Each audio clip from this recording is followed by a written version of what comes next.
民国4月末，我陪母亲北上，去看望一位故友，目的地青州。各位旅客，前方到站青州站，请大家注意好自己的随身物品，不要遗忘在车厢中。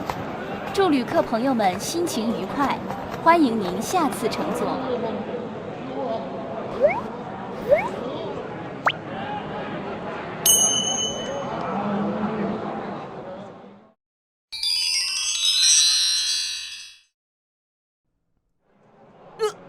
你干嘛？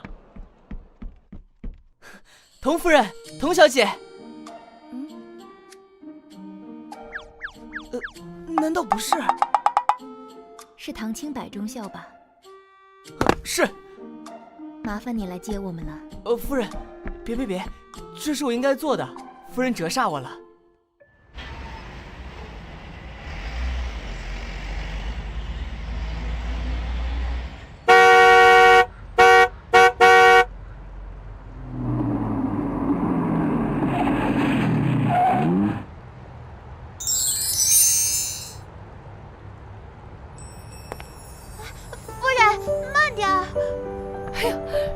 主家太太，15年了哟，这可是当年的小格格。请获一大安。小女子归名童婉。哎呀，当年的小格格长这么大了，哟，长得跟仙女儿似的。哎呀，真像童氏年轻的时候，不，比童氏还要好看。这还是当年的那位霍太太吗？15年前，满清出灭，霍氏一人带着2个孩子从北京逃到西北。太太，求您救救我的女儿，只要她能救活，你让我做什么都行。袁先生是城西的教书先生，有一身的好医术，却难请得很。去把城西的袁先生请来。谢谢主家太太，谢谢。快起来。那天母亲派人去请，袁先生竟就提着药箱来了。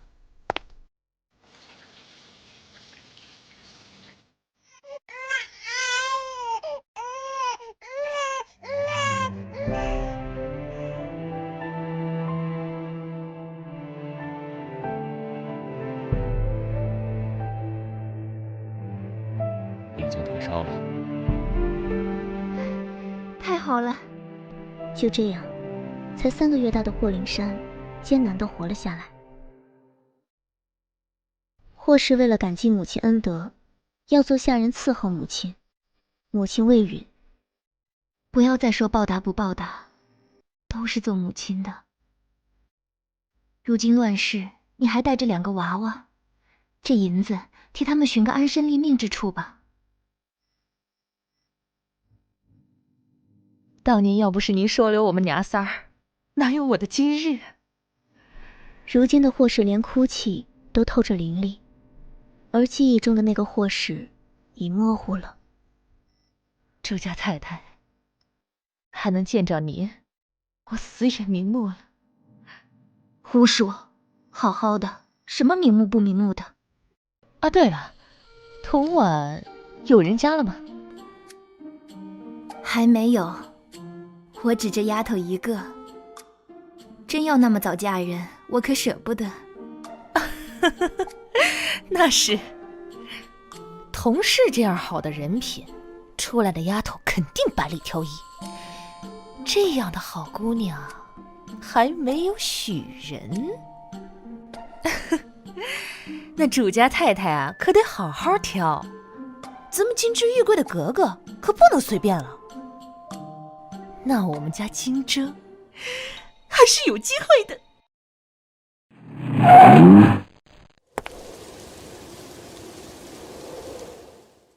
老夫人，您看。休想！让他进来干什么啊？明知今天有客人，还敢这么晚？肯定又是去见那个女的了吧？他眼里就没有我这个娘。夫人，您消消气。哼，您不让督军进来，万一督军一气之下再去找夏小姐，他敢！哎呦，我的头！烦死了！去，把那个兔崽子给我叫进来，让娘去拿家法去。是。哎呀，真是气死我了！家法！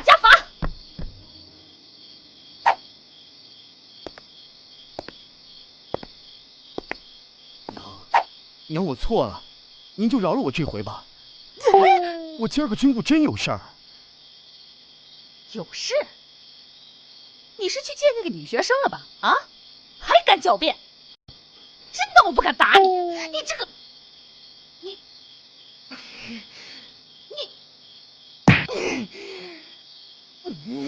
气死我了！霍金章，你今儿个折了娘的面子，明儿个请童小姐吃饭。你要是敢放她的鸽子，我能削了你！明儿个就是下刀子。我都会带童小姐去吃饭。去睡吧。是。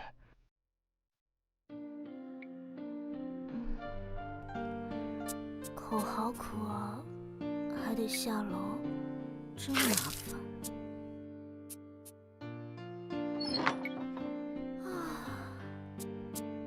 明天保证完成任务。娘，您早点休息。滚！好渴啊，水。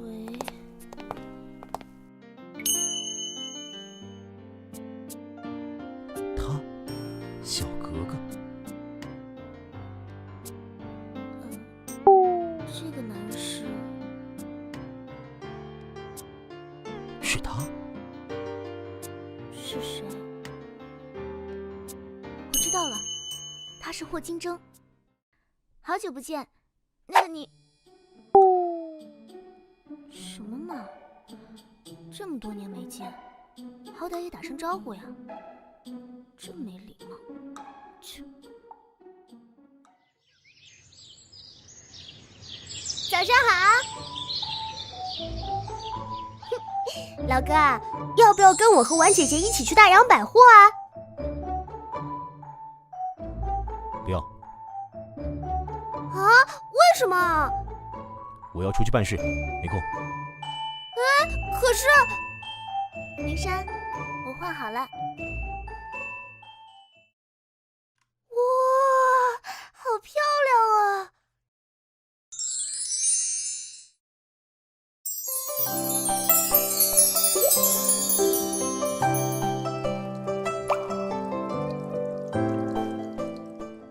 这是宫里的苏州嬷嬷做的吧？好好看呢。也就穿给你看。我们自己去大洋百货，不要管我哥啦。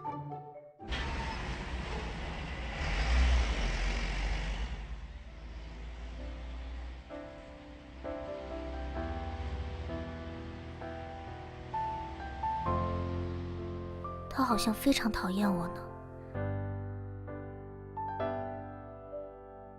婉姐姐，你放心，我一定会告诉我妈。哼，昨天还答应陪你吃饭，我妈要是知道他又跑路，一定不会放过他的。不用，没关系。小姐，大洋百货到了。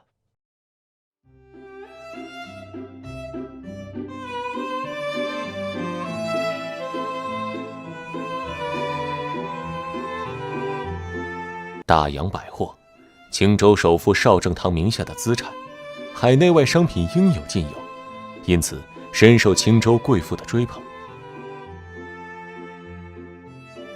婉姐姐，我们快进去吧。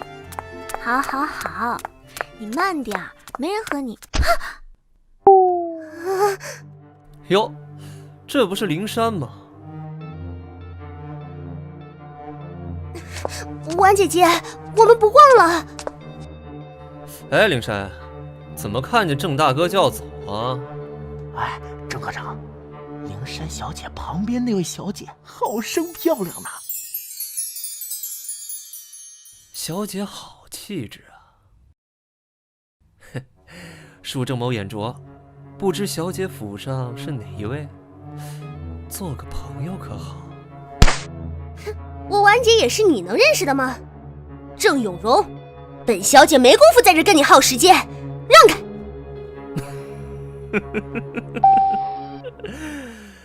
哎呀，霍灵山，你哥哥是青州督军，可说破天，不过是我姐夫做下的一条狗。要是我姐夫知道你们霍家人仗势欺人，你家就等死吧。得了啊，咱们一家人不说两家话。我今儿啊，请你们去爱农餐厅吃西餐。这位先生，霍小姐好像不愿意跟你去呢。美人，你抓哥哥干嘛呀？放心，哥哥不会忘了你的。疼！哎，你快放开科长！疼？小姐，他是西北督军蔡新田的小舅子。蔡新田掌控西北6省，而霍金征不过是青州督军。看灵山对郑永荣的忌惮，还是不要给霍家添麻烦。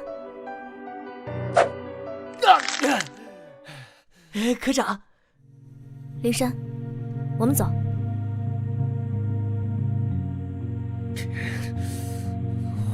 蛋！你这个贱人！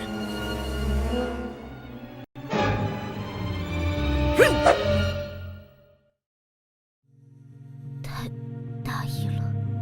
这个女人袭警，给我抓走！郑永荣，你敢？我哥不会放过你的！好啊，叫你哥哥来啊！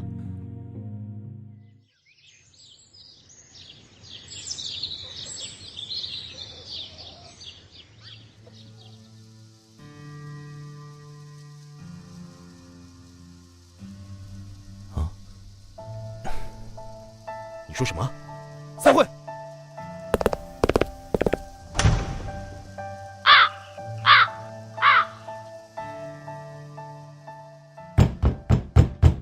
林琛，婉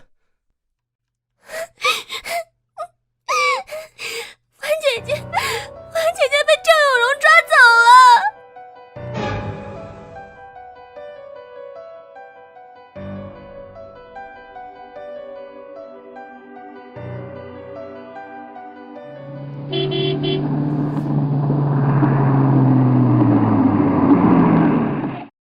哟，姑娘，你是哪个府的呀？啊，跟了我，保你吃香喝辣。恶心！恶心？你以为这是哪儿啊？你以为我在征求你的同意？哼，我这是在告诉你。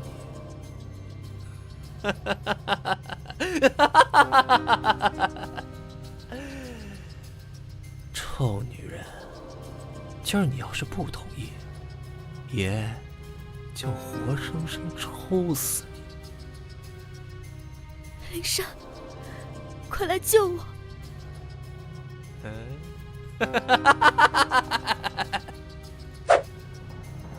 你别过来！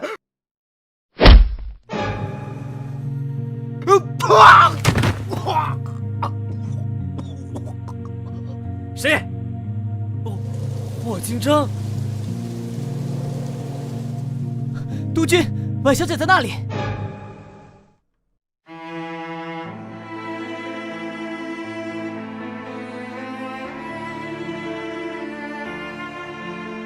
郑永荣，郑永荣，你竟然敢动我的人，老子毙了你！妈了个巴子的，在我的地盘开枪，全给老子抓起来！我不发话，谁也别想从老子手里要人！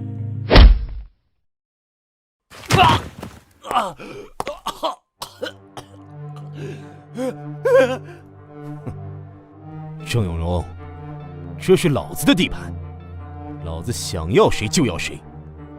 再有下次，老子的枪，啪！你。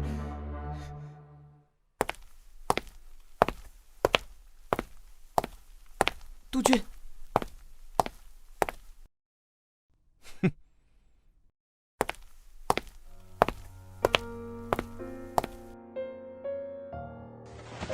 我们回家去吧。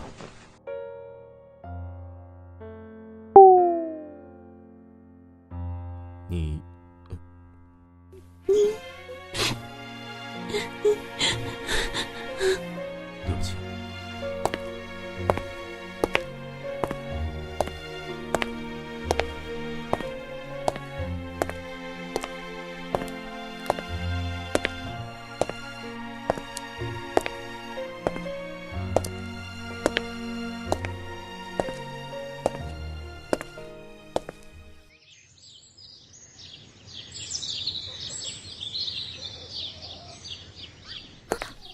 童小姐，小心！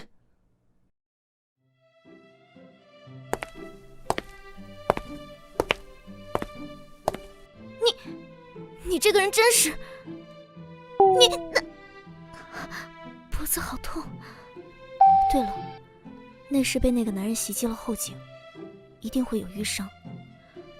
再说，我的衣服，看来一定要去医院了。唐副官，麻烦你载我去趟医院吧。去医院？你受伤了？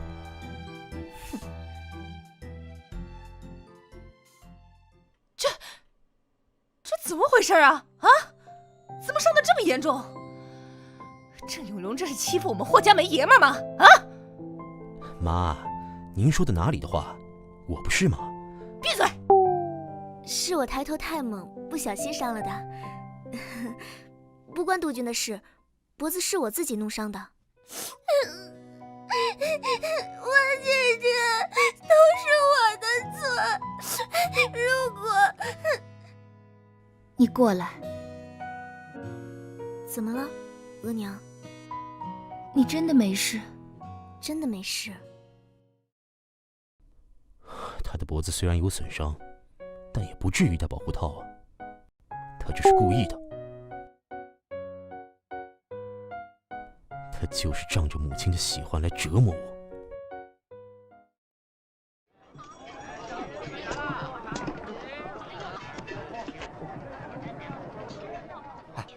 听说蔡家的调戏姑娘又被打了，可不是嘛！听说蔡家的老窝都让督军给捅了。哎呀，那是因为蔡家的又调戏小姑娘的，又抓进警署的。那位姑娘可是督军家的客人啊，平常两家就是死对头。这把英雄救美呀！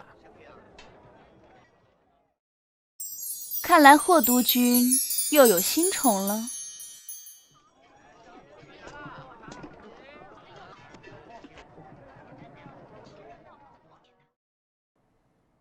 看来霍督军又有新宠了。小姐，这事不用你。霍金针，你玩玩就好了。能做你的女人，只能是我。他们还不够资格。下去。是。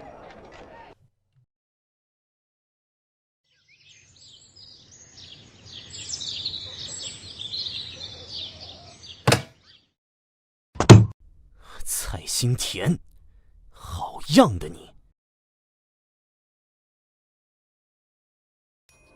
霍督军，最近你的风头有点大嘛，要注意影响，搞好团结，这才是你该做的。汤新北，督军，警备署那批枪械赔下去没有？还没，枪械昨儿才到4号码头，还没来得及分配。他蔡新田把我当傻子耍，我还能让他玩？去，把给郑永荣的枪械全部分配到袁一凯手里，然后把他们调防，去新辽。日后那郑永荣来要枪，他要是有意见，那就让他去新辽。是。眼下局势混乱，蔡新田的西北军还要靠我来布防，他这才勉强压下这口气，息事宁人。蔡新田眼下用得着我，自然要对我客客气气的。可若是局势太平，保不准一纸调令就要撸了我的督军头衔。但是我霍金争也不是吃素的，真到那步，只能你死我活。我去碧薇那坐坐。督军，您答应老夫人今天要陪童小姐去医院换药的。你还敢提她？她伤着了？她根本就没伤着。老子因为她得罪了蔡新田，没个谢谢就算了，竟然还做那一套，害我被骂。我偏不带她去，她爱去不去。可是，要是老夫人知道您又见夏小姐，受罪的不还是您吗？还有可能连累夏小姐。够了！我回，行了吧？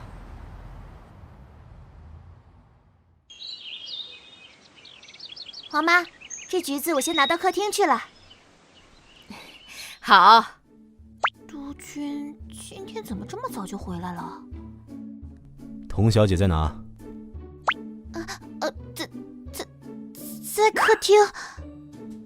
你在外面等我，我去接她。督军这是怎么了？失恋了？嘘，王姐姐，我也想去英国留学。可以呀，你好好学习。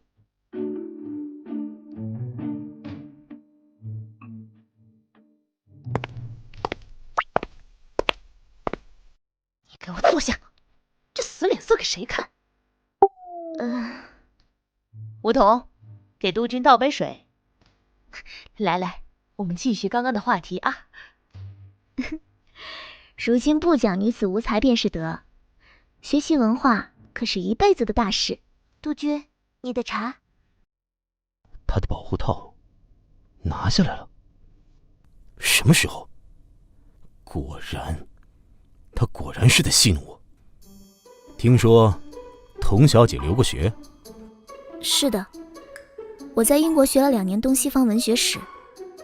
正如童小姐所言，女子学习文化是一辈子的大事。那么，这东西方文化史与女子一辈子的大事究竟有何关系？眉目传情哎，儿子干得漂亮！督军所言极是。东西方文学史本质上与女子一生幸福其实没有丁点关系，因为5000年来，女子只能学3纲5常、3从4德。女子纵然才情再高，这主导和决定世界的仍旧是男人。但是如今清王朝覆灭，民国初立，讲求自由、民主、平等，女人不必再坐井观天，也能跟男人上学堂，学习如何主宰自己的命运。所以说，看起来我学的是东西方文学史，可细讲来，我学的又不是东西方文学史。这丫头心思坏到家了。哎呀，这留过学的就是不一样啊。妈说的是，童小姐到底是留过学，是与咱们不一样。灵山，你说是吧？啊，我？唉，你也上点心，别一天到晚就知道晚安。等哪天你能说出像童小姐这样的话，哥估计死都瞑目了。你好意思说我？你自己还不是字都不识几个？身为督军，我都怀疑你处理公文时看得懂吗？你们，上次妈让你给三表兄寄信，结果你连人家的名字都不会写，还得我来给你写。你连显魁的魁字都不会写，笨蛋哥哥！那么难的字，我不会写奇怪吗？难写才怪！婉姐姐，你看啊，我三表兄就是这个字。霍灵珊，你怎么样？是不是很好认？我不认识。他啊，真有这么难吗？灵珊，你真厉害。儿子，来，怎么了，妈？今天带婉儿去吃西餐。我今天要……好，我带。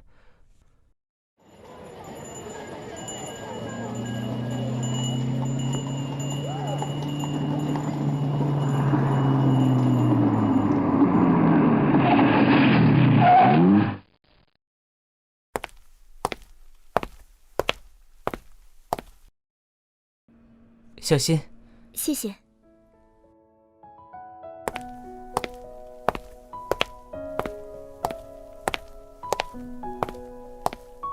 请小心台阶。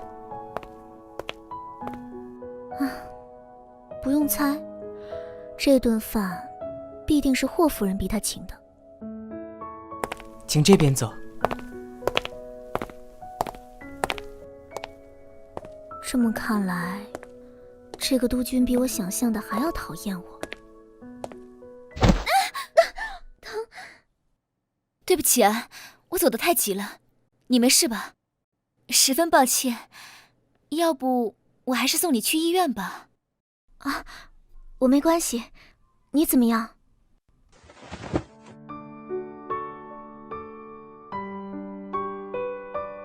这样站都站不稳吗？果然是大小姐啊！你怎么，不是吗？督军，好巧啊，你也来这儿吃饭吗？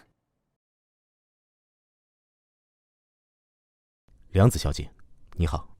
正好我也在这吃饭，不如我们一起吧。不用了，我们还有约。童婉，这位是富春商社会长松本耕夫先生的千金，松本良子。你好，松本小姐。这是要我远离他的意思吗？为什么？因为他是日本人。好漂亮的小姐啊，督军，这位可是你的女朋友？不是，她只是我母亲的客人。梁子小姐，没事，我们就先走了。哎，督军，等等，你还有事？再过几日就是富春商社开业10周年祭，父亲打算借此机会举办一个晚宴。督军要是有空的话，能不能来周年祭上为富春商社讲几句话？这个眼神是在勾引督军吗？既然是周年祭，我身为青州最高军政长官，义不容辞。难道我懂了？松本耕夫想要拉拢霍金征，这个松本良子恐怕是松本耕夫准备的礼物啊。你笑什么？没有。童小姐也一起来吧。啊，您的好意我心领了，我本是外人。哪里的话，我与督军交好，霍老夫人的客人既是松本家的客人，还请童小姐赏光。咱们就这样说定了，那梁子就不打扰两位了，再会。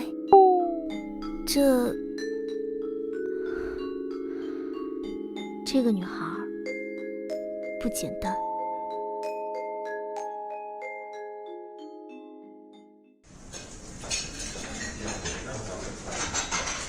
结账。督军，您是美元还是法币？督军，我与你之间是不是有误会？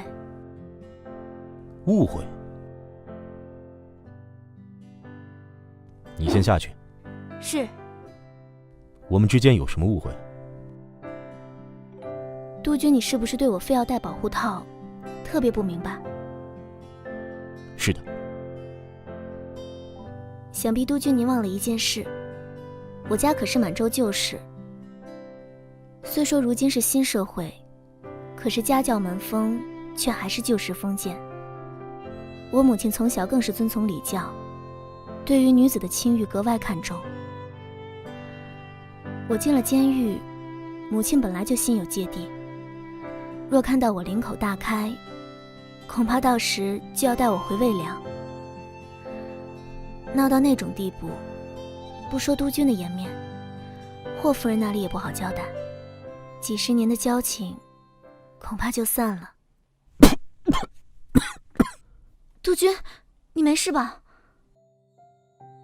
他这么做是为了让童家太太安心，这么简单的理由我竟然没想到。没事吧，督军？他的手。我没事。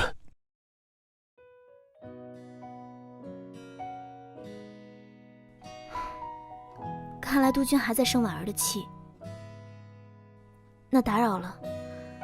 明天我会和母亲说，我们会尽快回魏良的。不是这样，童婉，你听我说。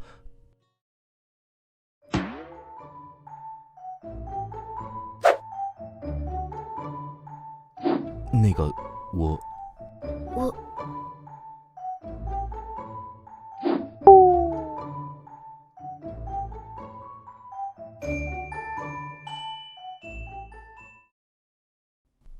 好吧，我让一步。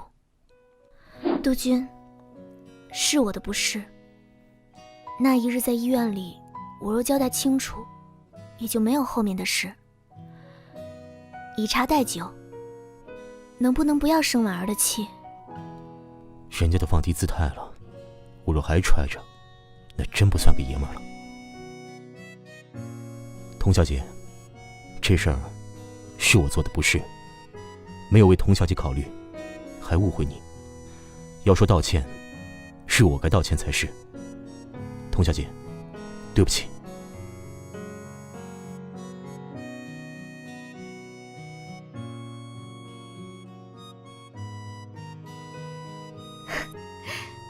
督军不生婉儿的气就好。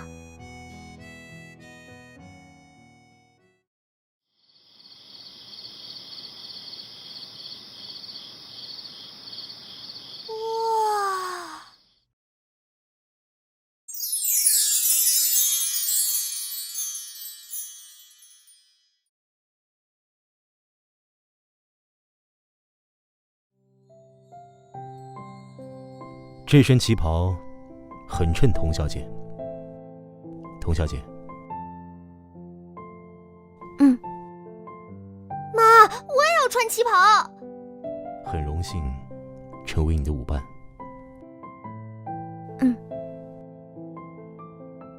失礼了，那我们走了。去吧去吧，注意安全。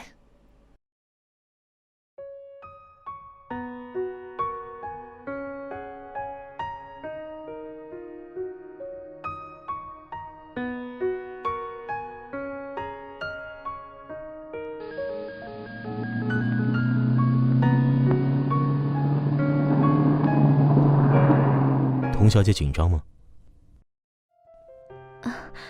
不是，我……童小姐有什么想说的只管说。童小姐很有思想见地，我喜欢听你说话。督军，我知道我们家是满洲人，日本人此时在东北正闹得凶，又有训地溥仪，我才与松本小姐见过一面，她为何执意邀请我来？我不想给督军添麻烦，毕竟督军决定着这百万百姓的生死，夫人和督军又待我们极好。童小姐本是不想来参加周年祭。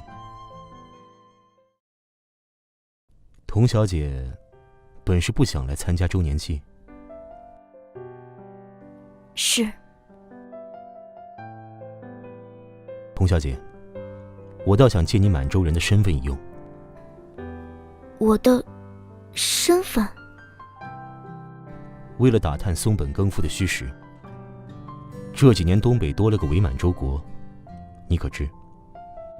松本耕夫在青州早已扎根，生意做得极好。可我是个政客，有些意图和不干净的东西，我也是知道得清清楚楚的。我对于他大日本帝国的事业，是最完美不过的人选。如果我成为他的人，一旦西北亡了，华夏也无路可退了。蔡新田虽然是我上司，但松本耕夫明白，迟早有一天，这西北会是我的。我需要知道他的底线，需要知道他的真实意图，需要知道他对我的危害性究竟有多大。这个人，我以为这个男人至情至性，却不想在碰到万里江山时，他说西北迟早都将会是他的事。我甚至感觉到了他身上那股张牙舞爪的霸气。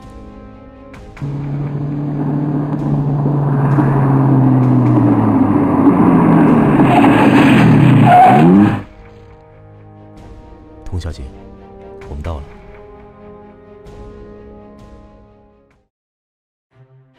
霍金正恐怕比松本凉子还要可怕。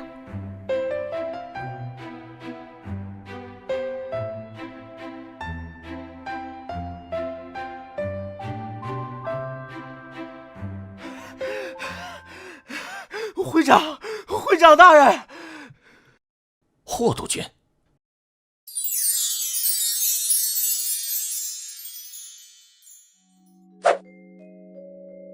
督军您能来，真是让这儿蓬荜生辉呀。会长言重了。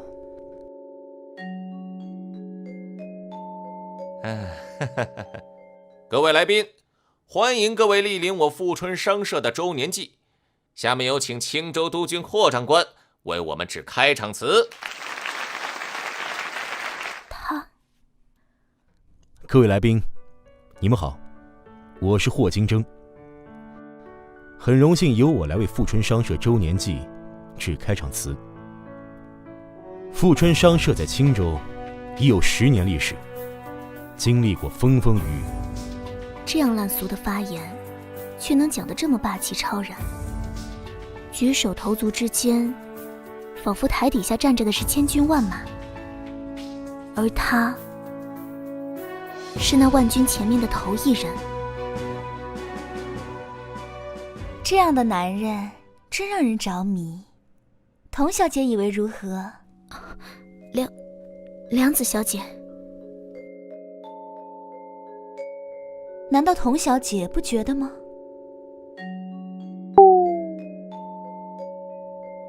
对了，那日匆忙没来得及问，童小姐是哪里的人呢？家在魏良。魏良，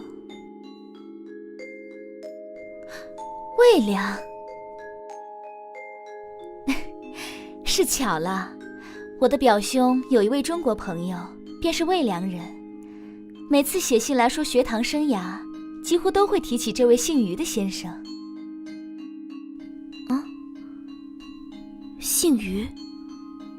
不会是12个吧？12个家里是于家姓李的大户，有在日本留学过。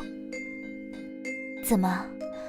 难道童小姐认识这位于先生？倒还不确定认识。我的一位好友也姓于，2年前在日本武备学堂念书。那肯定是了，我表兄2年前也在那儿念书呢。童小姐的好友一定是表兄信中的于先生，真好。童小姐日后要是和督军去东京，梁子一定带你们领略东京的美景。梁子小姐误会了，督军和我只是朋友。是吗？良子小姐误会了，督军和我只是朋友。是吗？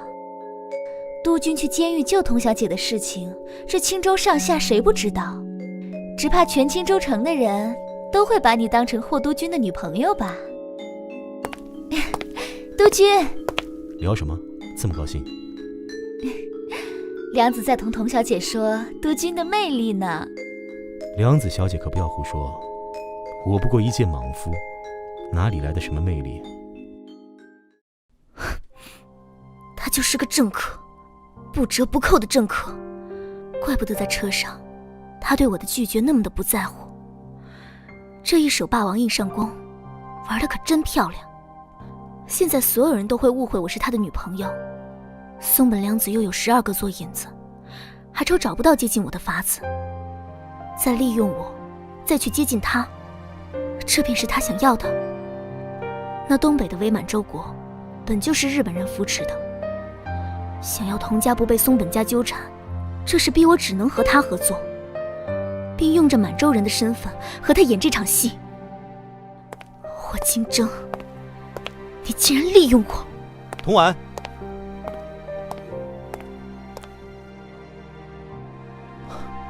对不起，良子小姐，我先失陪一下。好，童小姐，我们之间的游戏才刚刚开始。童婉，你把门给我打开！不要！你给我走开！唐清白，车钥匙给我。是。童婉，你冷静点。童婉，我是在为这个国家，我不是在谋私利。放开！童婉，你放开！我可没你那么高尚，我只想守护童家，让家族里每一个人安然度日。如果这个国家都没有了，你拿什么来守护你的家族？今日之事，在你不同意的情况下利用你，是我的错。你怎样怪我，我都无怨言。可是如果重来一遍，我还是会这样做。装什么君子，那是王八蛋才干的事情。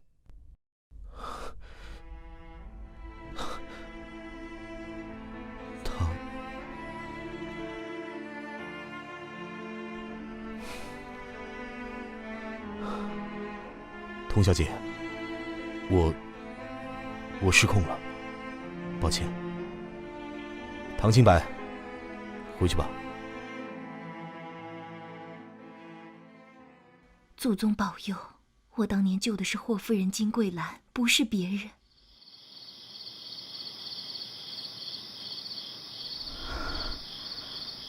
母亲，那是母亲对我说过的话。我怎么会梦到？是不是昨天哭得太厉害了？想起那家伙就火大。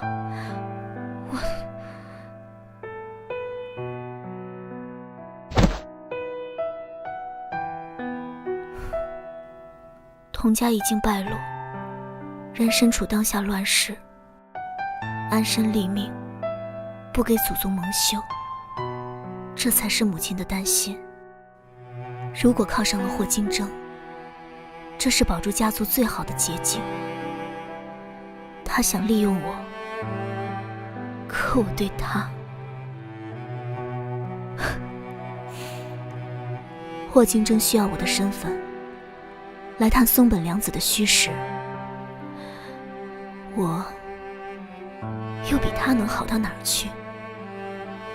我和他本就是清楚明白的关系，又有什么资格去责怪霍金征的政客嘴脸？谁？童小姐，楼下有电话找您，是位姓于的先生。你说谁？姓于？一定是。童小姐，你慢点儿。十二哥，元儿，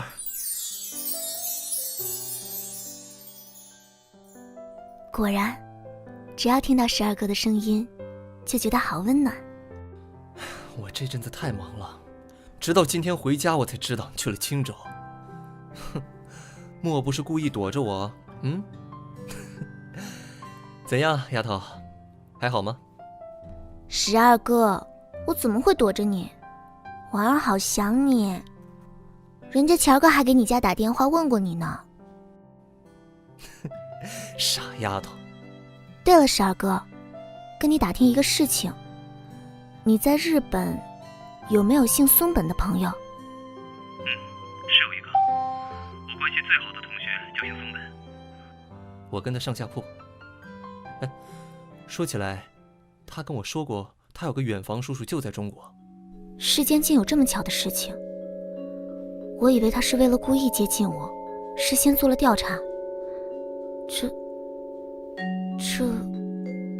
怎么办？十二哥，我最近认识一位日本的小姐，莫名其妙的请我去参加周年祭。你知道我在这是外地人，还是满洲人，按理是不该邀请我的。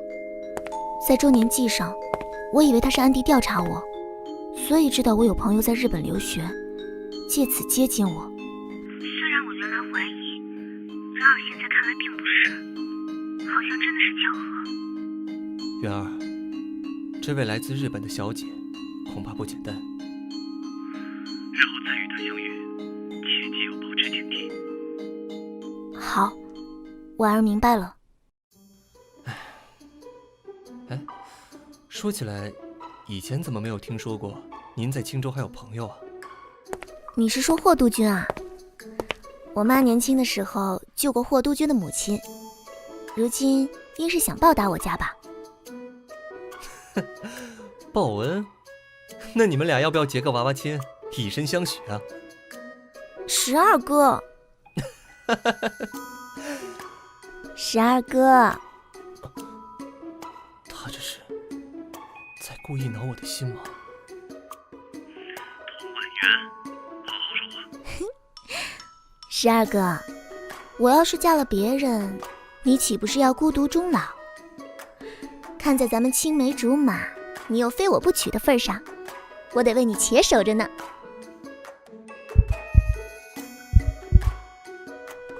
谁说的就非你不娶了？这么大丫头，老把嫁人挂在嘴边，还不害臊？十二哥不能不认这样的。真想就这么一口答应？我的元儿，你可明白我的一生如意？他也会笑得这么开心，是在和谁通话呢？啊，好丢人啊！他什么时候回来的？那个，我现在有点事情，不太方便，不和你说了，先挂了。这么快？喂，元儿，你等等。等等，元儿。童小姐，那天晚上是我不好，没有考虑你的意愿，就擅自决定一切，还将你的手腕弄伤。希望童小姐能原谅我。这是活血化瘀的良药，请你收下，请务必每日早中晚3次涂抹。他现在是在给我道歉吗？童小姐，能坐下来说话吗？童小姐，我又不会吃了你。好吧，就当什么都没发生过。对，他童小姐，关于松本耕夫一事，我还是想请童小姐能在必要的时候帮帮我。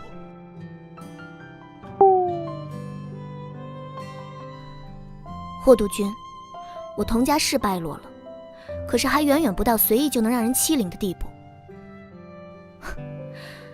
我倒是想看看松本家有没有能耐吃掉我们童家。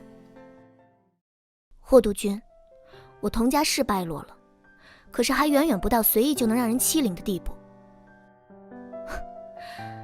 我倒是想看看，松本家有没有能耐吃掉我们童家。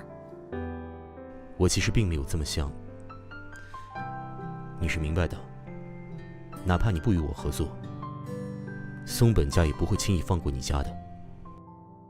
我这么说，童小姐会觉得我太政客，但从情义上来讲，不管童小姐答不答应，我霍某都会保你童家一个安稳。他必有一定的把握，我是不会拒绝他的吧？是啊，我怎么会拒绝他？好聪明的男人，好专业的政客。其实以我的立场，必定是要责怪督军的，但以督军的立场，我大概也会做出跟督军一样的选择。婉儿还担心那手腕的淤青会很难消除，如今督军送来了好药，要是淤青消除了，咱们就算扯平了。真的？日后有什么需要婉儿的地方，童婉定当义不容辞。这真是太好了。督军，童小姐，打扰了。松本小姐前来拜访二位，现在在门口等着呢。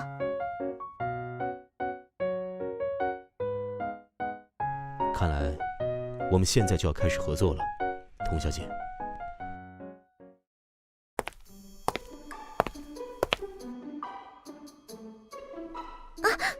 不要痛，你轻点儿，轻点儿，痛。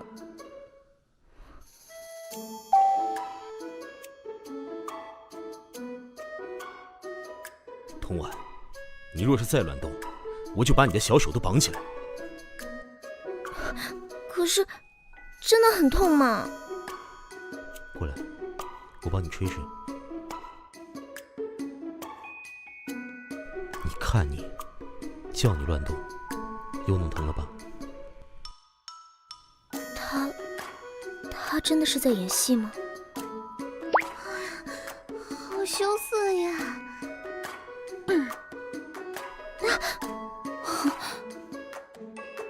梁子小姐，你怎么来了？我好像打扰到你们了。看，都怪你，讨厌。哪里，梁子小姐又不是外人。话说，童小姐的手是怎么回事？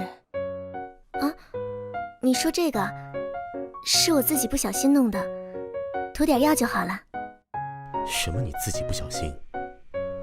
周年祭那天回家路上，他与我闹别扭，为了防止他逃跑，我就一直抓他的手。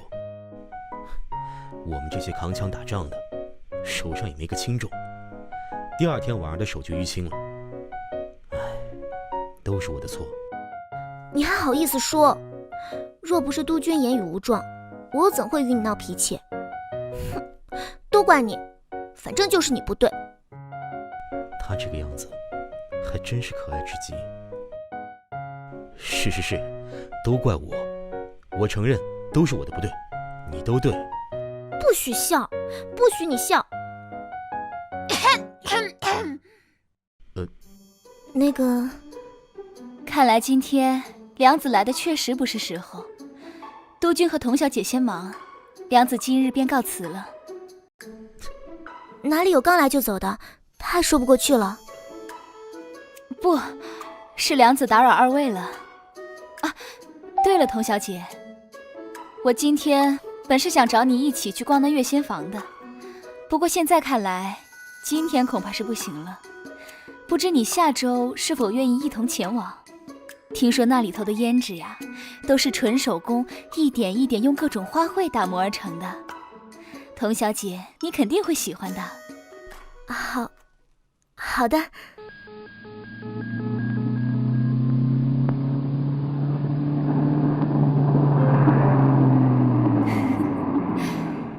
有趣。霍金争有多迷恋那夏碧薇，通过那边盯着的人反馈也是能看出来的。现在看来，霍金珍和童婉之间说没有私情，是不大可能的。霍金珍和童婉，有点意思。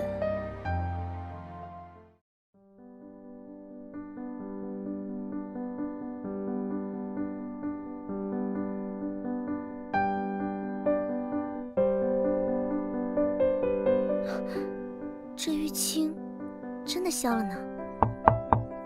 童小姐，松本小姐已经到了，在楼下等您。好，我这就下去。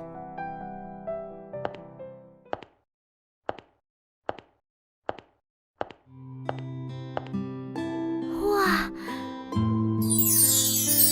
童小姐，打扰了。婉儿可是第一次看良子小姐穿旗袍，真好看。童小姐过奖了，童小姐这身才是真的好看。希望童小姐今天会不虚此行。良子小姐太客气了，你所说的月仙坊，我可是期待的不得了。哎，童小姐的淤青散了呢。童小姐是用了什么好药？也说给良子听听呀。药的名字我不知道，药是督军从一老中医那儿求来的。你要是想知道，我回头问问督军。怪不得，这样的好药怎么以前没听说过呢？你瞧你，不就是一盒寻常药膏，也值得你这样取笑我。赶明儿个我瞧见督军了，一定讨了名字告诉你，不然还叫你以为我多小气呢。真的，童小姐你人真好。这是应该的。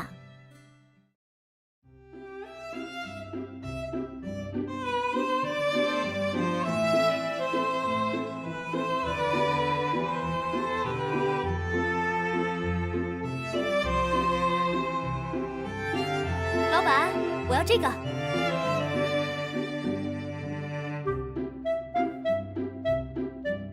这地方真是太棒了，我都不想离开了。童小姐喜欢就好，逛了这么久也该饿了，我们顺便去吃个饭吧。那不如就让婉儿做东吧，感谢松本小姐的陪逛之情。那良子可就恭敬不如从命啦。我初来青州，对青州也不太熟悉。既然是松本小姐推荐的店，我想味道定是极好的。这家店从侍应生到老板都是一家人。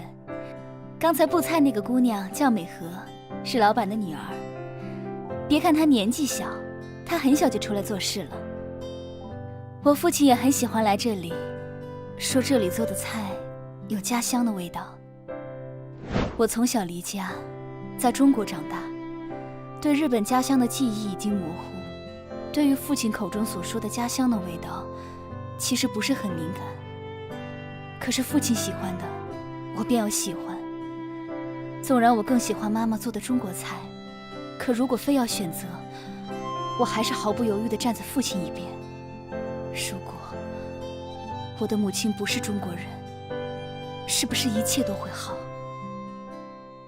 对了，良子小姐，我刚刚特意买了款樱花胭脂，想要。良子小姐，良子小姐，对不起，我分神了。童小姐，请说。我是说，我刚刚特意买了款樱花胭脂，想要。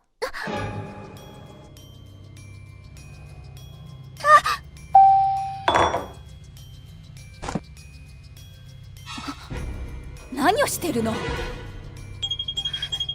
对不起，对不起。算了算了，你也别怪他了，是我不好。好好的突然伸手做什么？还不快下去！是。看来这饭是吃不了了。童小姐，我先送你回去吧。好。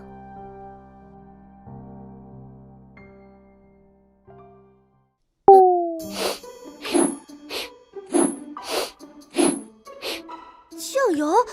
这是怎么回事，婉姐姐？你身上怎么会有酱油的污渍？你不是和松本良子去月仙坊的吗？怎么会这样？你们别误会，我没事的。我们逛完月仙坊就一起去吃饭，布菜的时候侍应生不小心打翻了酱油而已。不会吧？哪家的侍应生这么笨啊？灵珊，知道你惦记着月仙坊，那这是给你买的。灵珊，知道你惦记着月仙坊，那这是给你买的。这都是给我的。哇，这些护肤品我都觊觎好久了，别的小姐都买了，用了别提有多美了。奈何这东西极贵，本来只能忍耐慢慢的攒，不想今婉姐姐都给我买了。婉姐姐，你真的太好了。我买的时候特意猜度着你的喜好买的，你喜欢就好。童婉，这女人任何时候她给我的感觉都是温温的，说话也温，办事也温，从没见过她着急，但总有一种从里到外的温暖感，让人觉得她格外的真诚。这种暖是会吸引人靠近的暖。婉姐姐，谢谢你送我那么贵的礼物，我很喜欢。正巧你那件旗袍毁了，我回头攒了零用钱，买一件同样的旗袍来当做回礼，好不好啊？好是好，可我那件旗袍却是苏绣的。如今南北略有阻碍，苏绣在北地可是紧俏货。你要攒钱买我那身旗袍，估计要很久。我看那刺绣工艺是老式的，想来是出自宫里的针线嬷嬷之手吧？是，这旗袍便是出自我家顾嬷嬷，她本是宫里针线房的掌事嬷嬷，朝廷灭亡，她无处可去，便随着我们同家了。我和母亲的衣服都是出自她的手，费事的很呢。那我得攒多长时间呢？霍灵珊，你倒大霉了。哥，童小姐，你换好衣服后，介意下来陪我去散散步吗？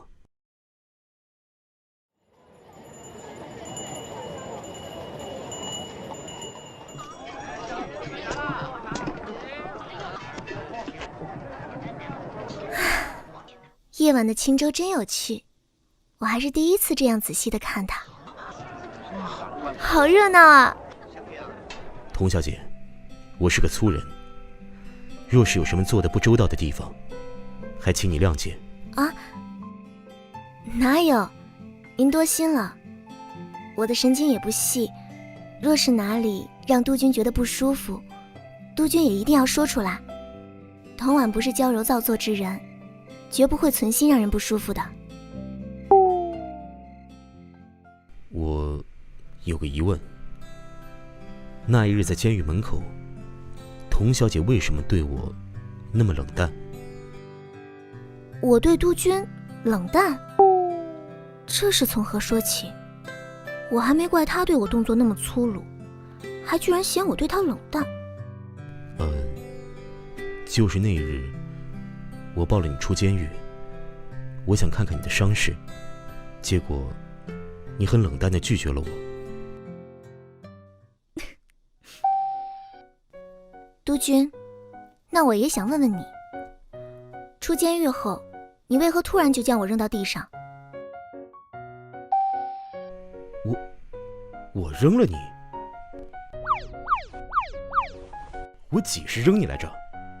外头不比监狱里面，我就这样大庭广众之下抱着你，我是怕你生气。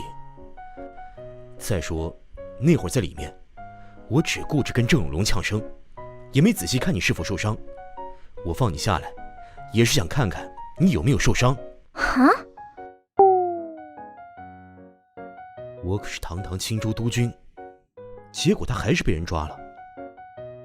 只是怕他笑话我，看不起我，这才有了点情绪，那样没轻没重的放下他。不过这一点打死都不能说。我一直记得小时候恭敬地叫他小哥哥。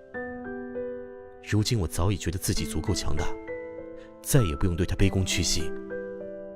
可在监狱里看见他，我才知道，在他面前想要脱贫，恐怕还很难。我对他有一种莫名的阴影。你以为我是故意那样对你的？我以为你是嫌弃我给你添了麻烦。你可是为了我妹妹进的监狱，我怎么会嫌弃你？郑永荣虽说是蔡新田的小舅子，可我也从未处过。误会，这就是天大的误会。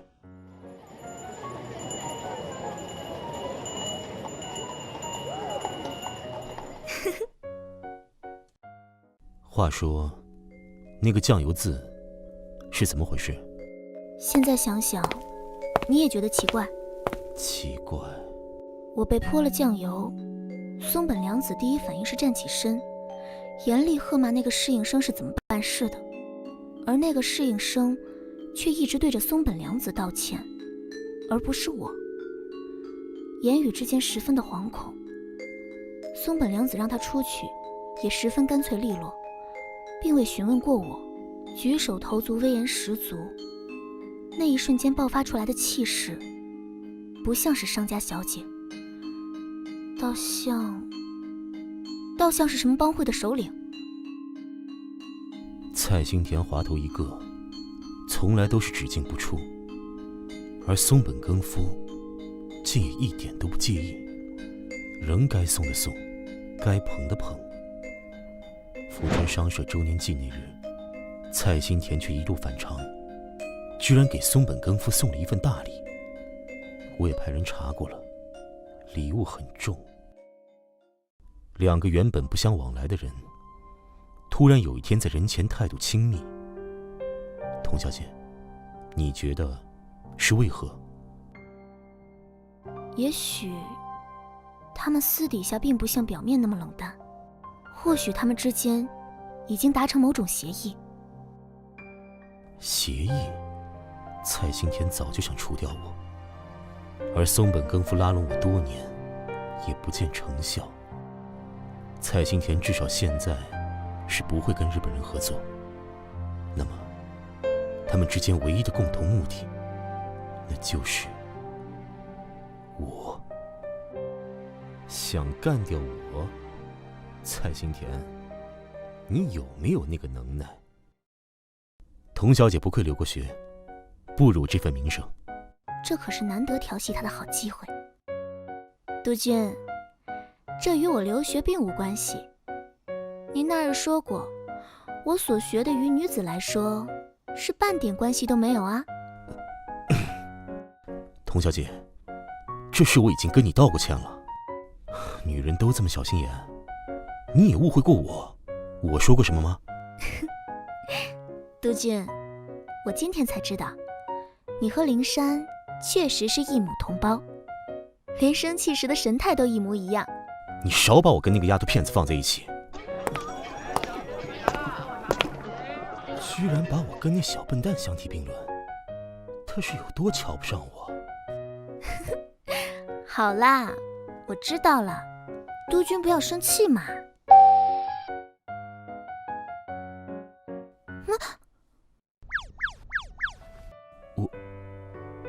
我居然把童婉当成了灵山。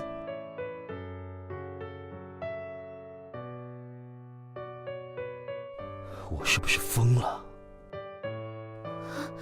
督军，都说督军和一名女学生很亲近，仿佛是很喜欢的。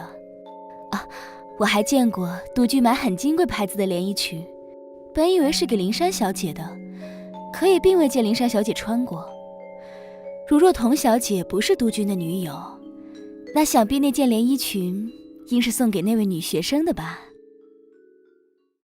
我有些饿了，想找地方吃点东西，然后自己回家。督军自便可好？是我不对，我疏忽你了，我陪你去吧。我不能放任他一人夜间在街上游荡，我不能拿他冒这个险。帮人挡桃花，我才不做。不用不用，不过是吃点东西，哪里不行？如果督军是担心我的安全，我小时候有和12个家的武术先生学过几招，一般毛贼是近不了我的身的。督军放心，再不济，督军要不要跟我过几招，试试我的底子？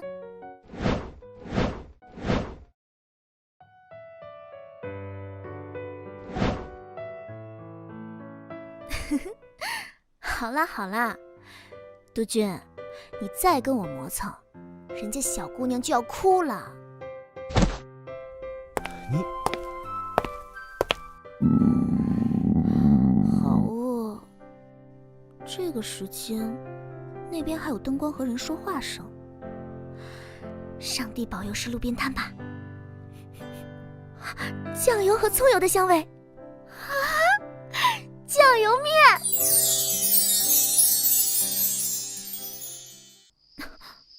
12个家的武术师傅曾教过我，眼观六路，耳听八方。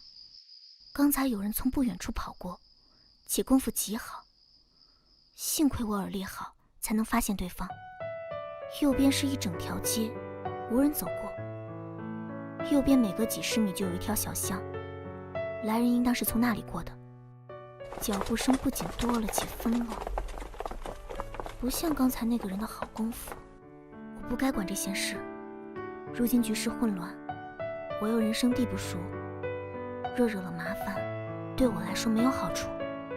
可是又让人心痒痒，好想看看到底怎么回事。帮派火拼，还是另有阴谋？哎，那阵熟悉的风势，这身段好熟悉，怎么会是他？果然又是玫瑰膏的香味。在胭脂铺时，曾经把玫瑰膏涂在他的手上，哪怕只有一点，也够了。真没想到，他的武功居然这么好。听脚步声，他应是带了不少人的。松本凉子，这么晚了，你到这种地方做什么？大隐隐于市，难道你真的有不可告人的图谋？童婉居然没有回来，我一定要在这么晚跟夏碧薇见面吗？明知道童婉对青州不熟悉，却还是放她一个人回家，我脑子是抽了吗？她是不是被什么流氓欺负了？今晚青州的各个帮会可有动作的？我没有接到线报。再说，他们老早就被您整怕了，如今规矩得很，我又早早就警告过。青州在我的手里，没人能糊里糊涂的伤害他。童婉若是被人劫了，一定会报霍金征的名号。小毛贼不敢对他如何，剩下的大毛贼全部在掌握之中。时间快到1点了，童婉，你到底去哪里了？童婉要是有什么不测，我这辈子都不会原谅自己。派直属警卫队出去连夜给我找，今天晚上就是把秦州翻过来，我也要看到童婉。今夜竟如此漫长，凌晨5点了，童婉还没有回来，天都开始渐渐亮了。我一直以为青州被我治理的固若金汤，可他的侍从嘲笑着我的无能。去了哪里？到底去了哪里？人呢？督军，属下无能。我们已经将青州城都翻遍了，可还是……到底还有什么办法可以找到他？我该怎么做？有恩怨的只有郑永荣。属下有个猜测，如果不是劫持，那就是有恩怨。童小姐又是来青州头一遭，我们要不要查一查郑永荣的行踪？郑永荣，督军。郑永荣好女色，是夜总会和花街柳巷的常客。那个点儿，他看见童婉，也是可能发生的。为了报复，绑了童婉，然后冒充绑匪刁难我，这都是有可能的。如真的是他做的，那我还能稍稍放心。他那胆子，不敢把童婉怎样。去，把郑永荣给老子绑来！督军，您要考虑蔡督军。眼下这个局势，蔡新田还有利用价值，还是不要硬碰硬的好。你只管去就是了，有事老子顶着。郑永荣，童婉的失踪要真是你所为，老子他妈今儿就活剐了你！天色快亮了，我一夜未归，霍金征一定很着急吧？我得回去了。站不起来，腿脚怎么不听使唤？耳边只有惨叫声，都是那个女孩子的惨叫声。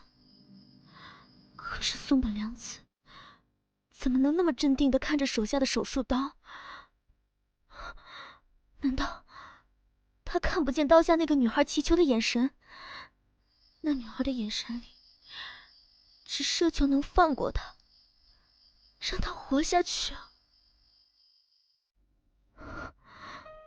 那女孩最后的眼神一直在我眼前晃动。他已经痛得叫不出来，刀锋每划过他的身体一下，他就抽搐一下，大量的鲜血从他嘴边溢出，混合着他年轻而稚嫩的泪水。活体解剖术，活体解剖术！我没能救得了那个女孩子，可是霍金征可以。我要去找霍金征，我不能坐在这里无所事事。霍金征，只有霍金征。身上好像摔伤了，好痛。可是再痛，也痛不过那个女孩子吧。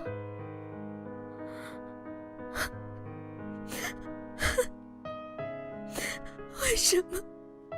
为什么？究竟是为什么？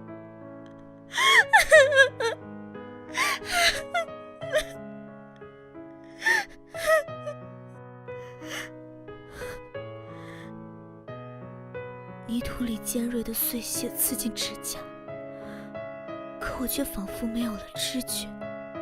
眼前似乎有人来了，谁抱住了我？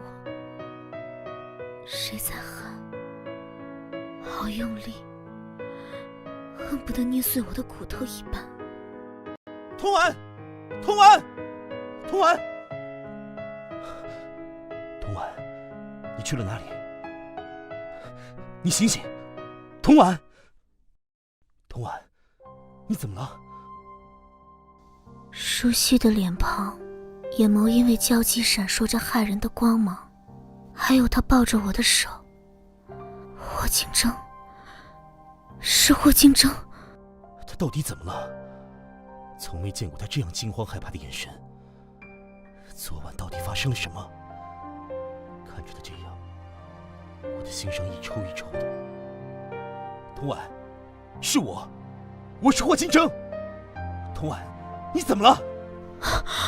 我看见了，我看见了，霍金征，你去救他，你去救他！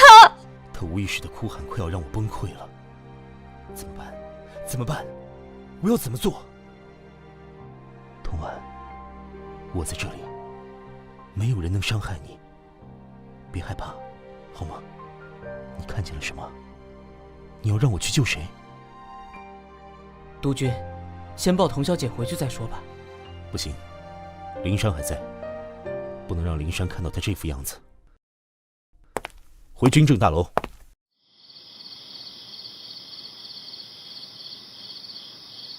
你亲自去请伍德科医生来军政大楼。你的警卫连亲自守童婉，一个人都不许走漏风声。是。四周都是迷雾，从来没有过这样漆黑的夜晚。太好了，前方有亮光。亮光中的背影是谁？那是松本凉子。为了我大日本帝国崇高的事业，童婉，来吧，我会很小心，不会弄痛你的。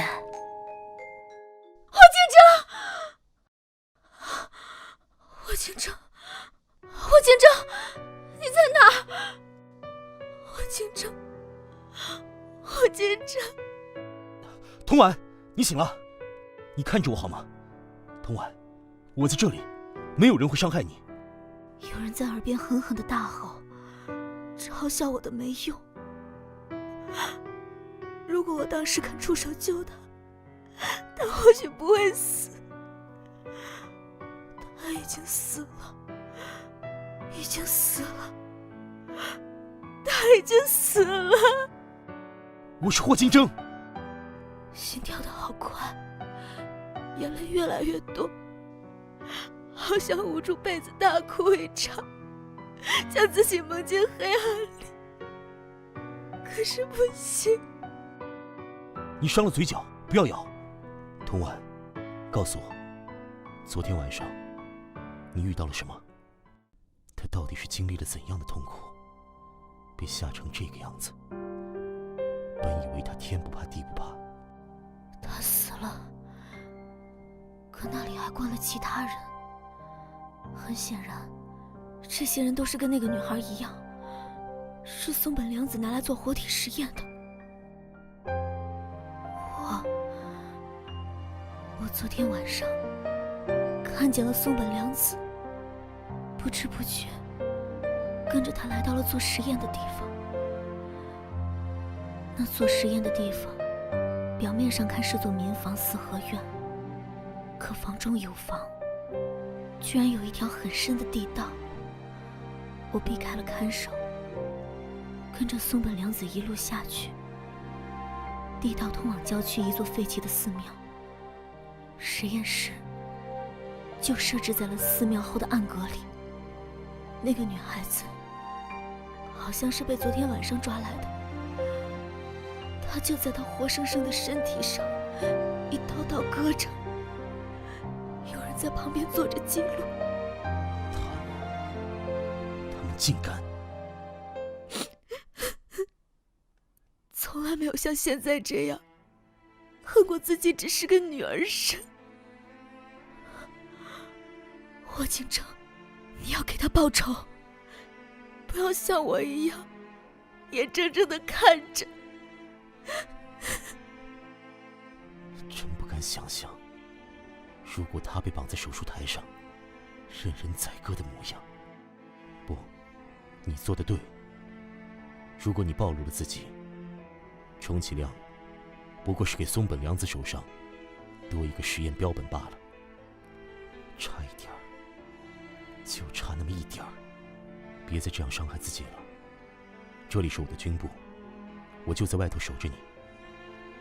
我让人给你打一针镇静剂，你好好睡一觉，剩下的事情交给我去办，好吗？相信我，也要相信你自己，好吗？童婉，他的死不关你的事，你活着回来就是对他最好的救赎。我会给那个女孩子报仇，赶不走日本人，我誓不为人。跟了他快10年，从没见过他如此英质的样子。召集所有参谋，马上开会。你亲自去毕威的学校，帮他请2天假，就说他身子不舒服。如果有人问昨天晚上的事情，你该知道怎么回答吧。暗中派人去保护毕威。是，夏小姐一夜未归，去了同学家小住，属下会安排妥当，督军放心。昨晚找童婉弄出这么大的动静，松本凉子一定会知道。他该死，但一时半会儿还除不掉他。眼前还是要保护童婉，不要打草惊蛇。自己好像变了，又好像没变。可整夜的噩梦，整夜的寒凉刺骨，让我无法入睡。我再没办法跟从前一样，只要母亲安好，族人康健，再遇上爱情，郎情妾意，平顺一生，白头偕老。松本凉子，松本凉子，是你毁了我的一切，现在还有什么可怕的？除了恨，还有什么可怕？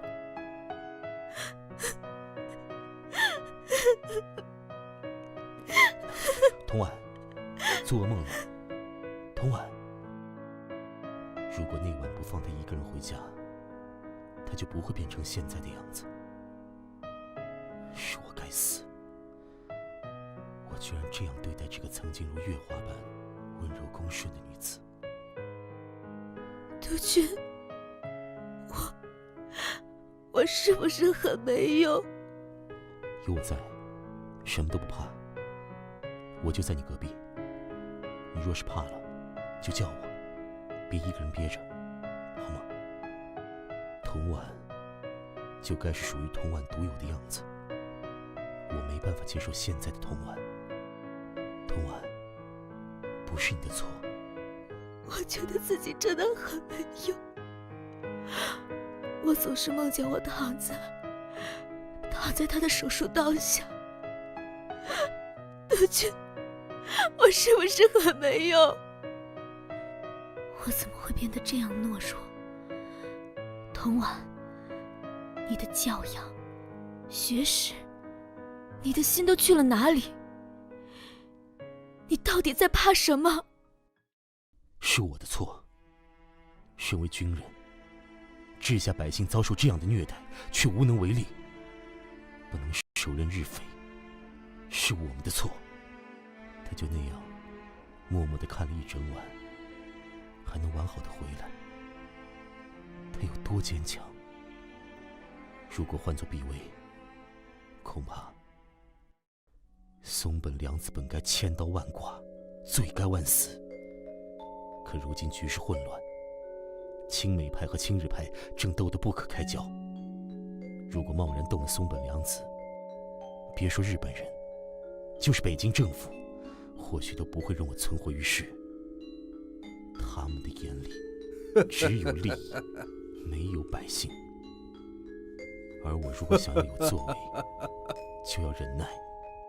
更重要的是，松本凉子如此大规模地搞活体实验，是想得到什么数据？得到了数据，他又要拿数据来做什么？他伤害了童婉，可是这伤害不能就这么白白算了。我得从他身上挖出点什么，从根儿上一举拔掉他。所以只能忍耐。对不起，对不起。督军，听到他说对不起，感觉像有人拿刀子猛戳我的心一样。你会有办法的，对不对？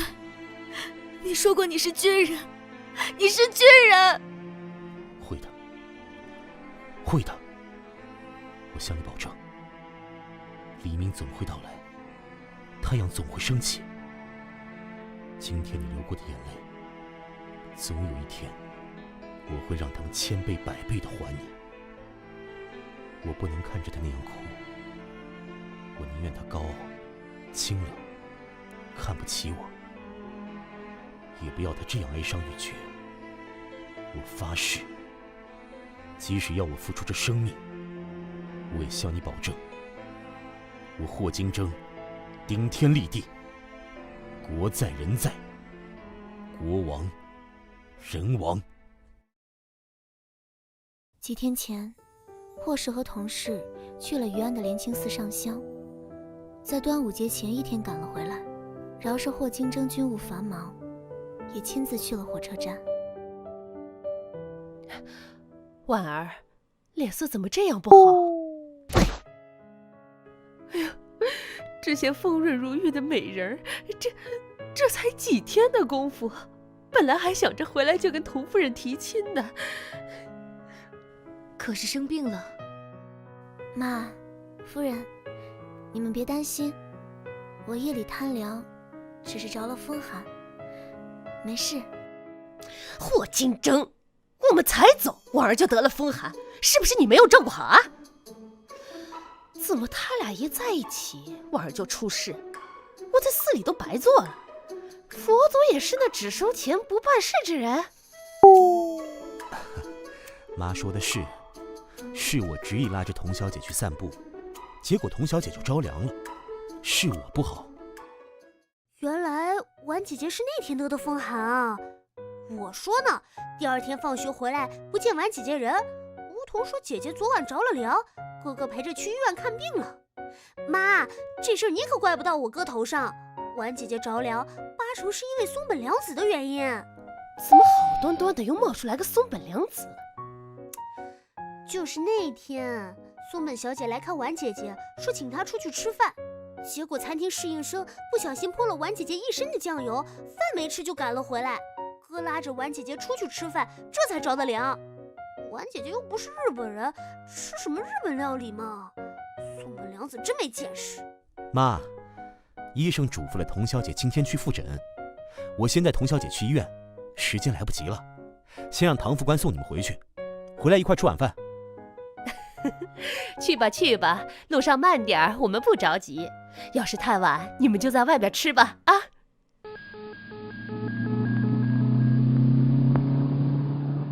我已经派人盯住了那个地方，虽然暂时不能救人，但我放了风，要整肃青州治安，贫民区是重点。松本凉子收了信，至少近期他不可能再去那个地方。只要他不去，那些人就是安全的。我一定能想到办法，一举捣毁那个炼狱。是我没用，督军，谢谢你。我让人去查，松本凉子真叫我刮目相看。原来前些日子武汉报纸上闹得沸沸扬扬的人口失踪案，居然就是他做的。他把人从武汉劫了来，然后在西北动手，一南一北，任谁都不能怀疑到他头上。他才区15岁而已，本以为不过是个小丫头而已，却想不到是这样恶魔般的少女。如今东北名义上还是中国的领土，可日本人在其上横行多年。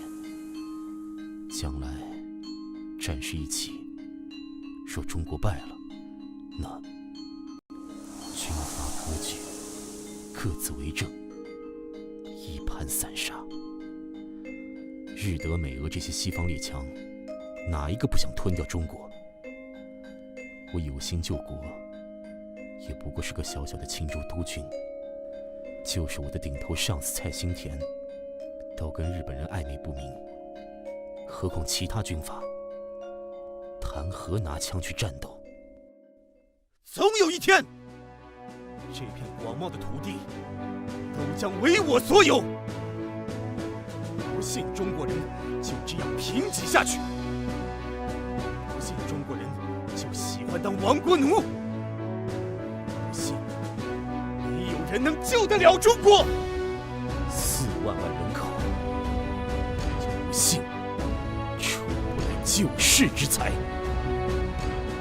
总有一天，中国只能是中国人的。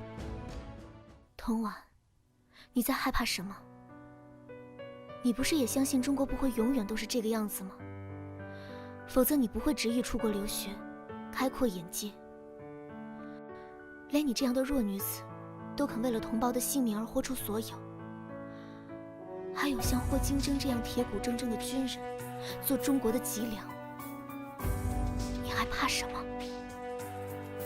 日本区区弹丸之地，华夏可是有4万万人口。他不相信，我也不相信。总有一天，中国只能是中国人的。督军，我们回家吧。能轻富贵，不能轻一轻富贵之心；能重名义，到孔时去而草复生矣。这段话，有哪位同学可以解释解释，是怎么个意思呀？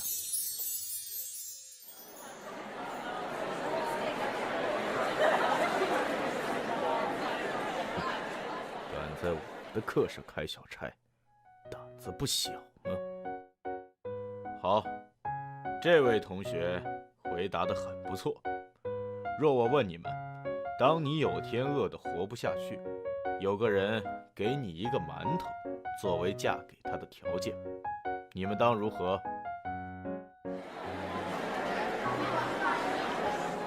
区区一块馒头就要我嫁他，那我宁愿死。要我为一块穷人吃的馒头嫁人，我铁定会被其他世家小姐给笑话死。坐下吧。靠窗的那位同学，你来说一说，如果是你，会怎么做呀？毕威，老师在问你问题呢。完了，刚才压根没听，他说了什么？老师，对不起，您能再把问题重复一遍吗？童婉，如果霍金征喜欢上童婉，我该怎么办？我都快要被霍金征和童婉的身影折磨死，哪里还有功夫管老师提了什么问题？这位同学倒是有胆识，想来学习成绩也不错吧？我是问，当你有一天快要饿死了，有人给你一个馒头作为嫁给他的条件，你怎么选择？自然是选择嫁他。穷人家的小孩就是这样没骨气。是啊，只要能活着。他当初只拿一块馒头就要挟了我，安之日后不会为这块馒头付出代价。我会亲自教会他什么叫做做人谨慎，也不枉他当初救我一命。只要能活着。他当初只拿一块馒头就要挟了我，安之日后不会为这块馒头付出代价。我会亲自教会他什么叫做做人谨慎，也不枉他当初救我一命。哦，那好，菜根谭上关于富贵的阐述，我想听听你的解释。我想问问老师，人是不是该力争上游？不错，否则也就失去了活着的意义。活下去，活得更好，活得更强大。富贵如果是助力，那么富贵之心便是最终决定你是谁的唯一条件，两者相辅相成，不可或缺。下课。对了，那位同学，你的名字？我叫夏碧薇。嗨，碧薇，身体好些了吗？好些了，谢谢。霍金征让我假意请假，是为什么呢？那天晚上是不是发生了什么？是为了掩护霍金征，还是什么？那天和霍金征亲昵的那个女人，他们说她叫童婉，难道是她出事了吗？夏小姐，督军在车里等您，请跟我来。哎，快看，是那个夏碧薇，原来她真的跟霍督军在一起啊！前面便是母亲工作的花圃，为了赚钱供养我们姐弟俩，母亲一把年纪，还在做这种重活。碧薇，这些日子都没来看你，还好吗？很不错啊，倒是碧岑，前个回来考了学校第1名，把我妈高兴坏了，直说咱们夏家有希望了。你妈可真是不知足，我以为有了你她会很安心。碧岑才10岁，再怎么说碧岑也是男孩子嘛，我嫁出去了，可就不姓夏了。每次看到她害羞的样子，都有一种想抱她在怀里的冲动。再跟外人姓，你也还是夏家的孩子，总不能说嫁了人连祖宗都不要了。那好啊，督君娶我的时候，还让我叫夏碧薇，别让我叫霍夏碧薇，如何？你刚说什么？傻丫头。霍金正不生气，是不是代表他曾经想过要娶我？督军，你就会在我身边吧？没有时间了，不能再等了，再慢下去，霍金正就要属于别人了。那个叫童婉的女子，我绝不允许她破坏我长久的等待。这种少女独特的味道，跟童婉身上的香水味截然不同。这个时候，我怎么会想起童婉？一定要在我身边啊！只要她喜欢我，心里有我，我做什么都可以。只要能跟她在一起。真是孩子气啊！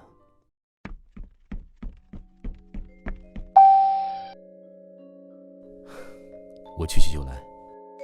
霍金正，我到底要怎么样才能住进你的心里，成为你的唯一？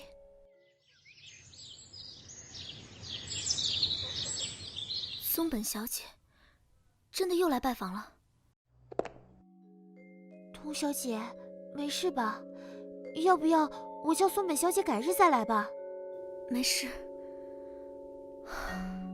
这几日不穿高跟鞋，我都有些疏忽了。刚才是不小心的，没事。梧桐，我们走吧。我一定要帮着霍金正找出松本凉子的真实意图。我绝不是那等软弱的女人。好几日没见你，怎么今日有空来？我听说童小姐自那日和我分开，便患了风寒。我想定是因为那日吃饭受惊的缘故，梁子心里觉得万分的抱歉，故今日上门，特带了礼物来向童小姐赔罪。快别这样，风寒是我自己不小心，要赖也赖到督军头上，哪能怪你？我本来把你当朋友，你要是这样客气，岂不是看清了你我情谊？这个事，他果然打探了我的身世，竟敢拿这样贵重的物件来讨好我。何况这玉簪这般贵重。怎么，童小姐认得这东西？不瞒松本小姐，我本是满洲人，这玉簪本是一对，我家里也有这样一只簪子，听母亲说是祖传的，本是孪生一对儿。家道中落时，被人偷出了府，竟想不到今日，居然还能有缘见到这物件。一直觉得童小姐行为举止是大家的姑娘，想不到竟然是满洲贵族。贵族？嗨，什么贵族？我家不过是平头百姓，碰巧生于满洲人家。既然如此，就更该收下呀。不，我不能收。松本小姐，你听我说，既然松本小姐如今是她的主人，我相信这是她自己的选择，跟是不是我童家祖上的东西一点关系都没有。况且这根簪子，说它价值连城都不为过的。我若是收下了这么贵重的东西，心里会不安的。还请松本小姐好好对待这根簪子，会给你带来好运的。本就是投其所好，这样一来，我到底是结交了童婉，还是没结交上？松本小姐，许久不见。婉儿，怎么了？没事，我启蒙了。日常行事就不能小心些？亏得我妈还一直夸你稳重妥帖。正巧松本小姐在这里，我今日请松本先生和夫人吃饭。小姐坐我的车，跟我一道回官邸吧。官邸？夏碧薇没回来那晚，他抓了郑永荣，蔡新田这几日正逼着他放人。他为了对抗蔡新田，难道打算拉拢松本家？是，我官邸里新请了一位厨子，前儿个正巧说起他会做日本菜，这不，我便想到了松本小姐。自晚而来，松本小姐对他可是照顾有加，这情我要是不还，松本小姐指不定要在暗处怎么说我小气。假扮情侣这种事情，他做的倒是顺当，就不想想婉儿根子受不受得了。婉儿，他还真敢叫。督军做人情，何苦打着我的名头？叫松本小姐听见了，还以为……去官邸做客是大事，督军可容我回去梳洗一番，可好？当然，我叫唐副官送松本小姐回去。我赶回来之前发生了什么？你说那个啊，是我自己不小心下楼的时候跌了一跤，跟他没什么关系。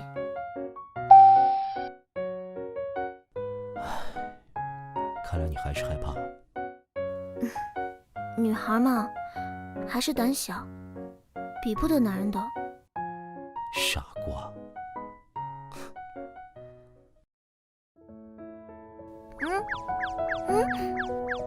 他肌肤的温度从指尖传递，仿佛一路热到了我的心里。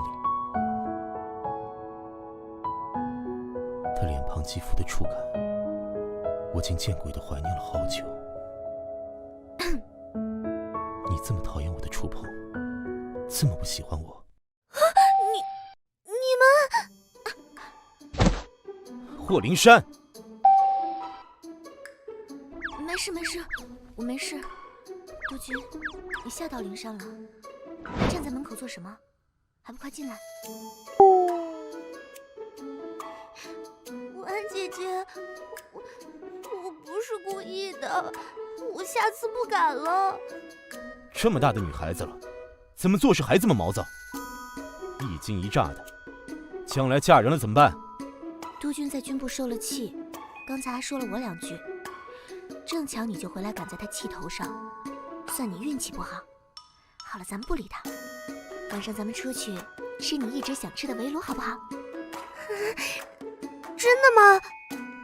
可不是，咱们换衣服去，待会儿早点吃完还能去逛街。还是婉姐姐最好。霍金正，你在他面前就非要表现得跟个流氓似的才甘心吗？那股让我怀念的温热就这么没了。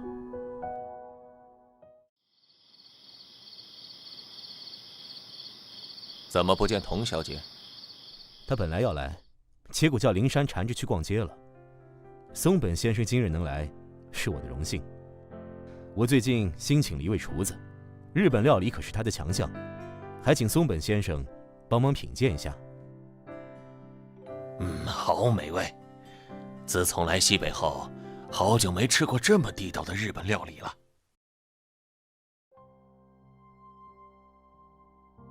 听说松本太太是中国人，不知祖籍何处，又怎么会遇到松本先生？督军这话该来问我。莹玉一向内秀，不爱说话，还请督军见谅。莹玉祖籍江苏，母家姓童。去日本留学时遇到我们一见钟情，很快的在一起了。后来有了两子，莹玉思乡心切，我便索性随着莹玉来了中国。真是庆幸，中国地大物博，山川秀美，简直是一座宝库。我真是后悔没有早点遇到莹玉。尊夫人也姓童，那真是巧了。我家现在有位客人也姓童，不知是不是和尊夫人祖上是一支？童小姐身份贵重，不是我能比拟，督军误会了。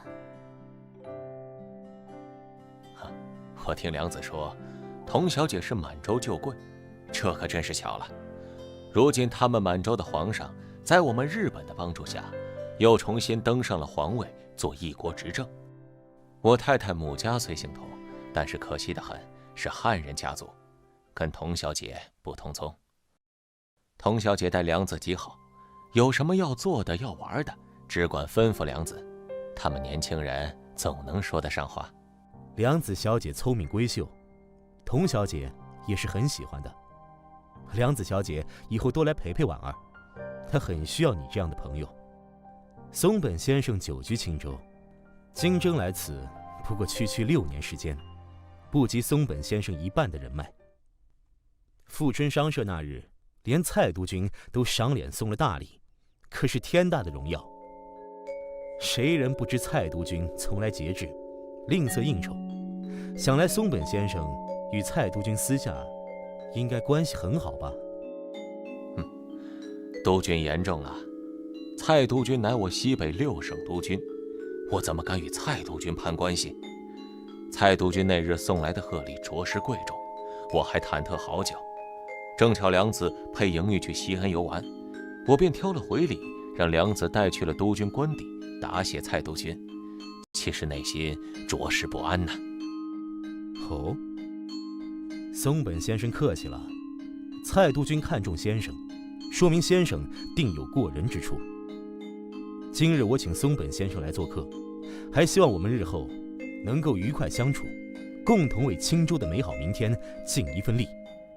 届时，我必定大大褒奖先生，以当友邦楷模。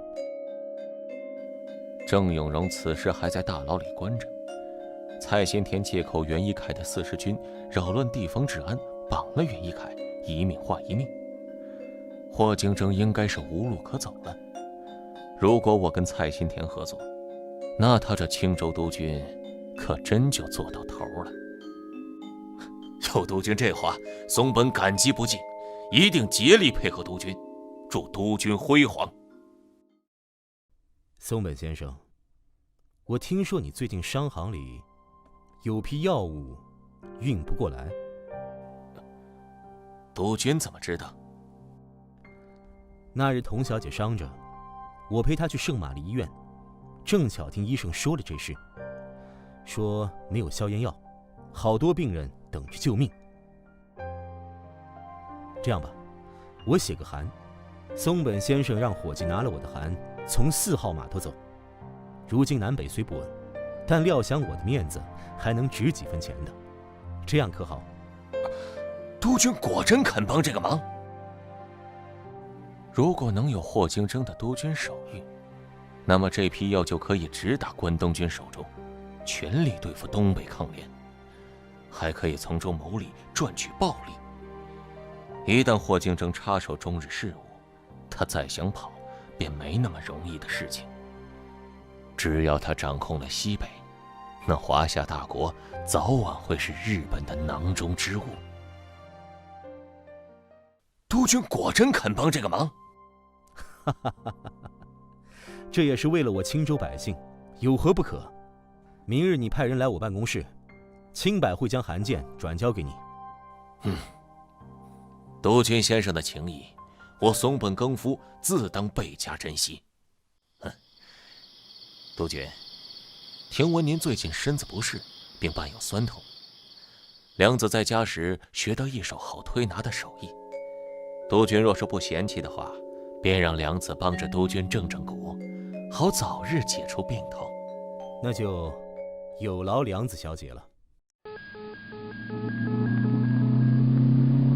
梁子是你女儿，这可不是你该管的事情。可她也是我的女儿。松本英玉，你该知道，你没有资格冲我吼叫。梁子同你一样，对男人来说是最好的礼物。我调教了他这么多年，他是我最得意的武器。反正他已经帮我拿下了蔡新田，再多伺候一个男人，有何不可？哼，帝国会记住他的。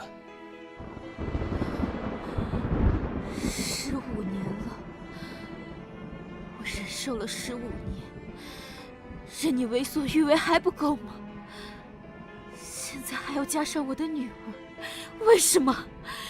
你是她的父亲呢，怎么能将女儿随意送给别的男人做玩物？你混蛋！你这个疯子！莹玉，你忘记我的恩情了吗？童小姐，做菜包的菜我们也买齐了，要不回去吧？一会儿啊，灵山小姐该等着急了。好，那我们回去吧。哎呀，瞧我这记性，老夫人有件旗袍拿去改样子，都放了2天了，我竟然忘记取了。你快去快回，我在元福堂喝茶等你。走了好久，我也累了。哎，你听说没？霍金正要跟日本人合作了。哎，嘘，小声点。你咋知道的？我也有耳闻，说他是为了对抗蔡新田才想拉拢日本人的。嗨，你知道啥？对抗蔡新田还用跟日本人合作？就那草包会是霍金正的对手？你看着吧，霍金正迟早要干掉蔡新田，自己做主的。我听在那儿当兵的兄弟说，霍金正近日跟日本人来往密切，有日本人撑腰，才敢明目张胆地抓郑永荣。哼，这算啥？松本耕夫把他的独生女儿都送给了霍金正，就为了蔡新田，松本耕夫会叫女儿去伺候霍金正？我侄子在富春商社开车，前2天一早，他被突然叫去霍金正的官邸接松本良子，还说要悄悄去，别让别人瞧见。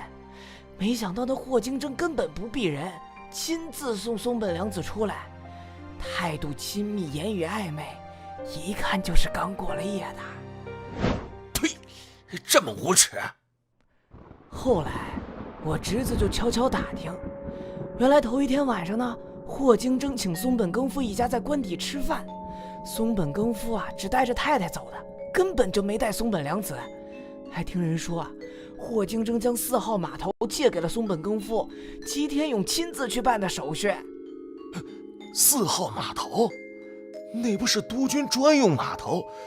怎么？哎呀，为什么呀？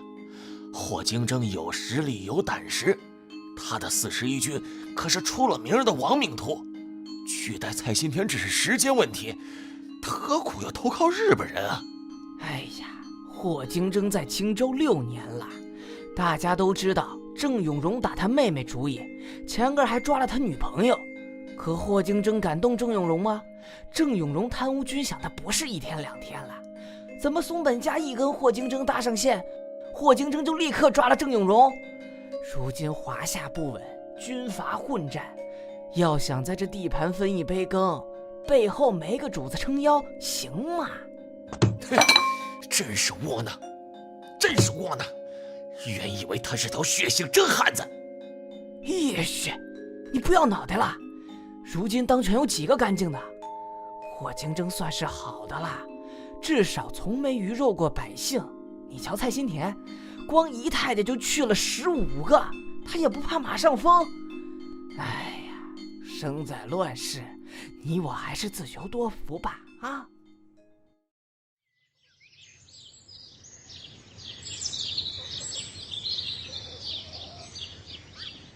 如果说是演戏，那么他和松本良子……你想什么呢？开这么大水？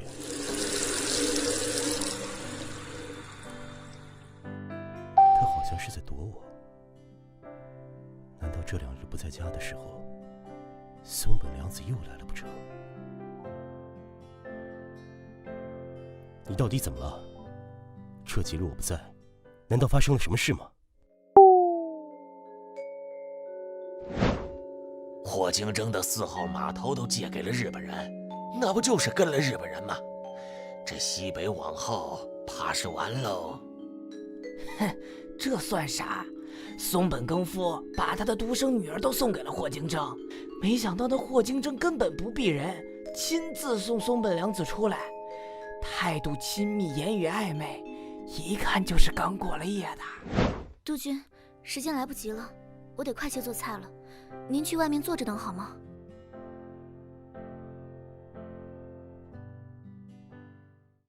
督军，梁宝清那边有回应了，他的人现下已经安顿下去。督军准备什么时候见？今晚吧。你带人亲自去，我陪我妈吃了饭，自己开车去。是。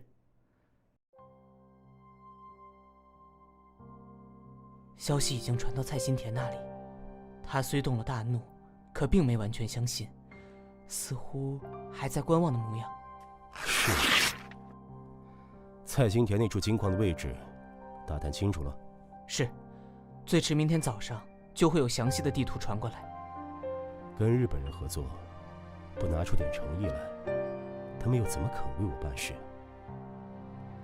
松本耕夫送我这么一份大礼，我要是不回他个更大的，不是显得咱中国人不仁义？你去。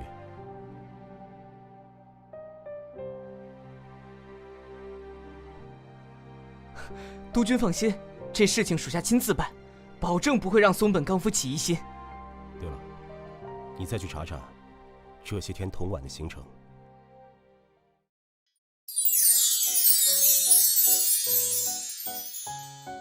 林珊，这菜包好吃可不能多吃，会撑坏的。王姐姐做的这么好吃，怎么能不多吃点呢？天气热，你有好些天没吃东西，乍然吃这么多，肠胃受不了的。林珊，我明天再给你做，今儿不许吃了，好吗？啊，可是我还没吃饱呢。我明儿一定再给你做，今儿就不许吃了，听话。林珊，吃饭要有节制，你这样吃坏了身体怎么办？下周的童小姐以后都不给你做好吃的，你看你怎么办？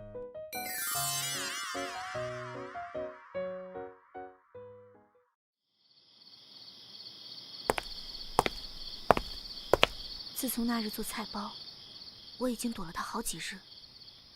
我还是无法接受你真的和日本人合作，以这样的方式调查你的官邸。霍金正，对不起了。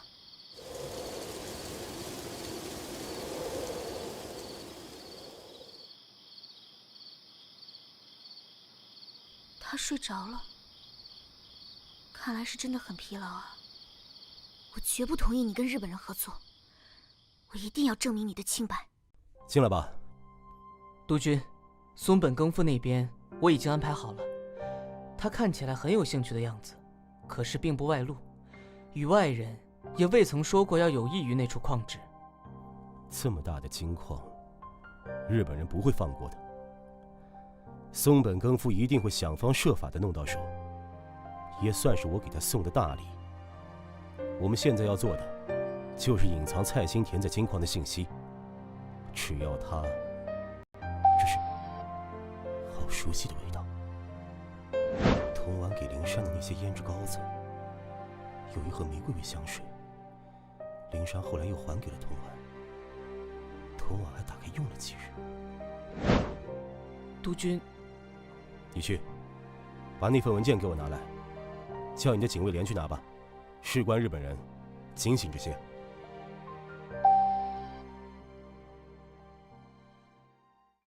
你去把那份文件给我拿来，叫你的警卫连去拿吧。事关日本人，警醒这些。是，督军。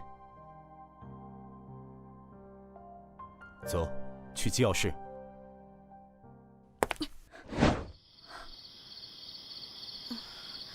好复杂啊！刚才霍金正说了，有关日本人的文件他都放在里头。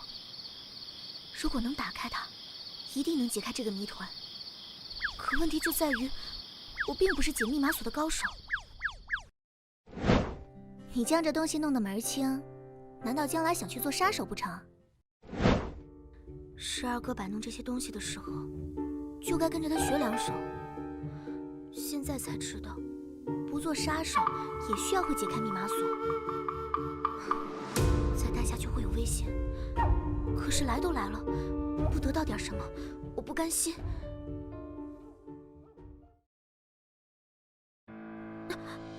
站起来。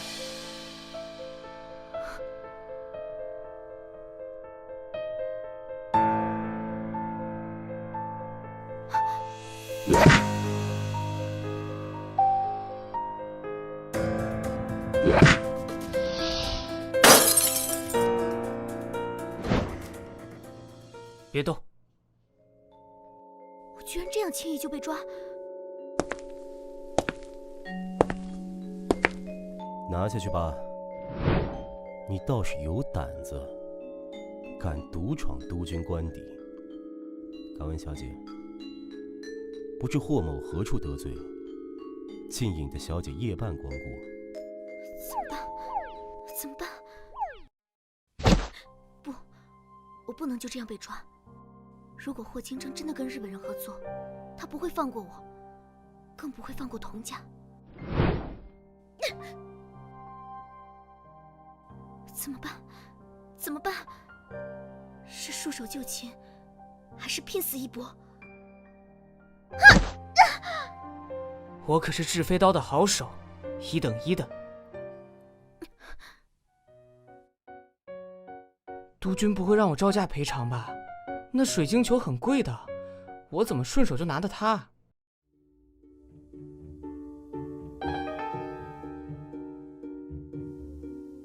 你们都出去！督军，都他妈的给我出去！是。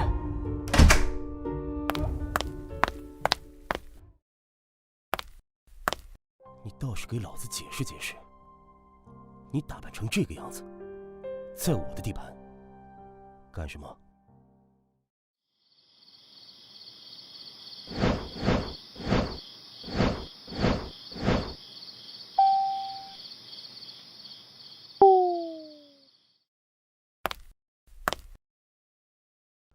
真想抽死面前这个女人！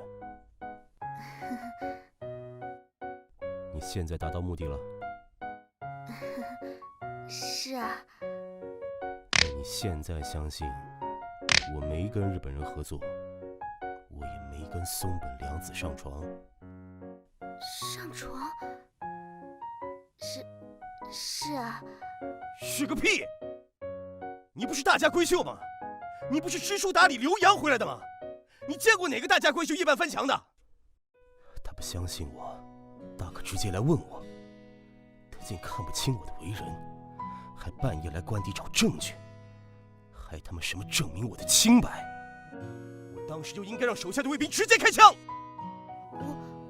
我没有恶意。你还敢狡辩？你这样多危险！如果是我的卫兵发现了你，他们会直接开枪，将你打成筛子，然后我会被我妈碎尸万段，跟你一块去黄泉路上作伴。真是快疯了！半夜来翻我墙的人为什么是他？我自问这些日子待你不作假，你有什么疑问？听到了什么，大可直接来问我。我是个男人，用不着对你撒谎。我以为你是留洋归来的，见识深远，总不该像那些旧式女子一样守旧。结果，对不起，童婉，你不相信我。童婉，你不相信我。童婉，在你眼里，我是不是跟那些莽夫军阀一样，为了利益，什么都能出卖？在你心里，我是不是还是当年那个穷小子？而你，永远都是高高在上的贵族小姐。我们两个之间，永远都不可能平等，不可能像普通朋友一样。想要杀我的人太多了，纵使是现在，我也没有怀疑你，我相信你。可是，你不信我。你对我这些日子以来的好，亦或是帮助，不过是看在我妈的份上，亦或者你不过是畏惧我的权势，所以才不拒绝我。你是我10岁那年在心里留了印记的贵族哥哥，我以为我足够强大，终于可以平视看着你，不想。你什么意思？我什么意思？我跟你云泥之别，这么大的隔阂，我竟然妄想跟你平和相处，甚至于把你当朋友。童婉，是不是傻瓜？我没有，我承认，今天晚上的事情我做的愚蠢极了，是我过分，我不该这样擅闯你的官邸，我该问你，该向你去求证的。可是我偏偏选了这么一条愚蠢的道路。可是，我发誓，我绝对没有像你说的那个样子。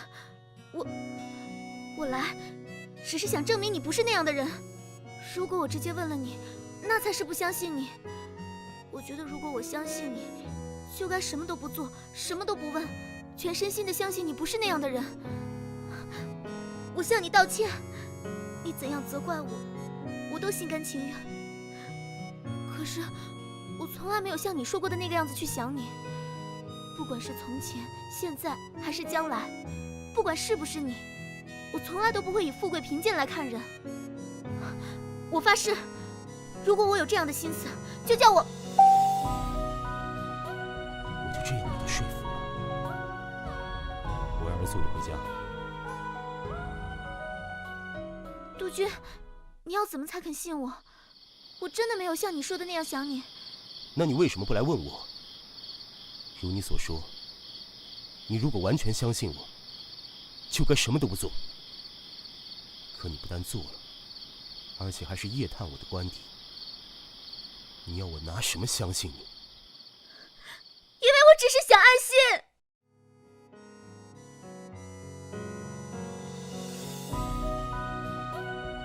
我不能接受你站在我的对立面。我要怎么跟你解释那种情绪？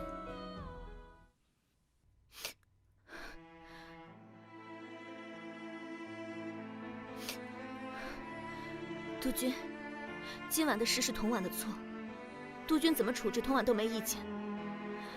告辞。把话说明白。你放开！这就是你跟我道歉的态度，不过要你句真话而已。对，我就是不相信你可以了吧？我跟你认识区不过2月，你凭什么要我无条件的相信你？我说了，今晚的事是我错了，你要怎么样都随便你。可是我怀疑你难道有错？你留宿松本凉子，你跟日本人合作，这不都是事实吗？我凭什么就不能怀疑你？那是我的事，我用不着跟你解释。我就是不许你跟松本凉子。童婉，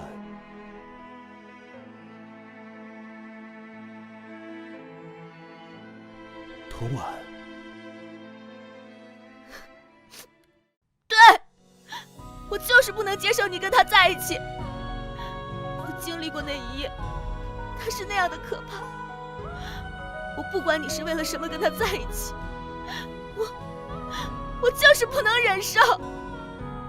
我只是想证明你不是那样的人，我只想证明我没有看错你。我不信你会是那样的人。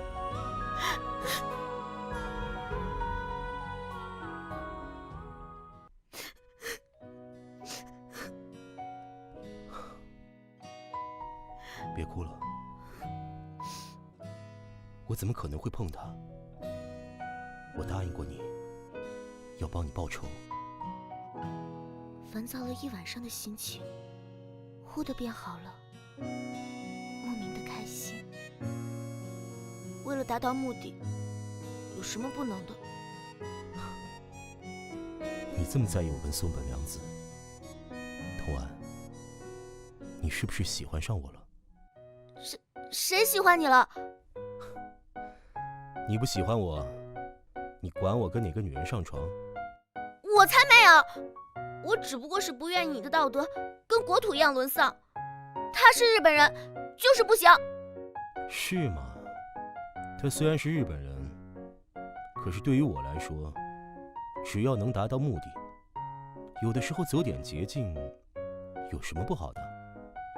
就像我请你帮我演戏一样，碰了他，就能将松本耕夫更轻易地送到地狱，有何不可？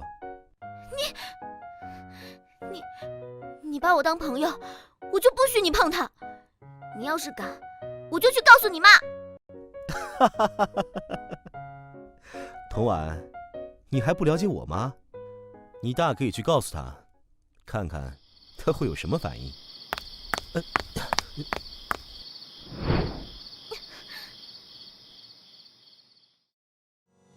童婉，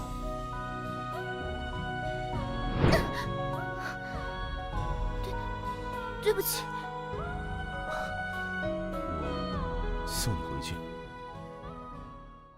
霍夫人所说之事，我是愿意的。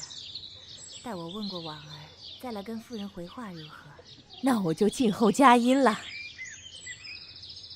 额娘，您找我？婉儿，霍夫人有意撮合你和霍督军，额娘想问问你的意思如何？我跟霍金铮看那个路灯下的女孩子，霍金铮说过，他喜欢她。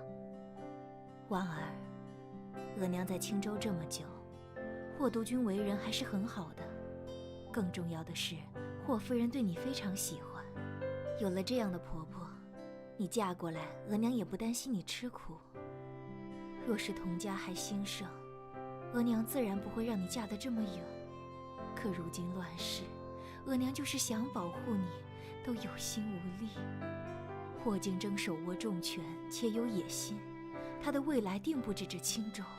你若嫁了他，就连童家也有了后盾，也没人再随意敢欺负咱们。所以婉儿，额娘没有一口回绝，说要看看你的意思。额娘若不是已经属意霍金铮，根本不会给霍夫人留回旋的余地。额娘是看好这门婚事的。是不是觉得为难？婚姻大事，是要慎重。额娘看你和他相处的也不坏，霍金铮也不像是那等不负责任的人。你又这么优秀，额娘相信你们成婚后一定会培养出感情来的，他会对你好的。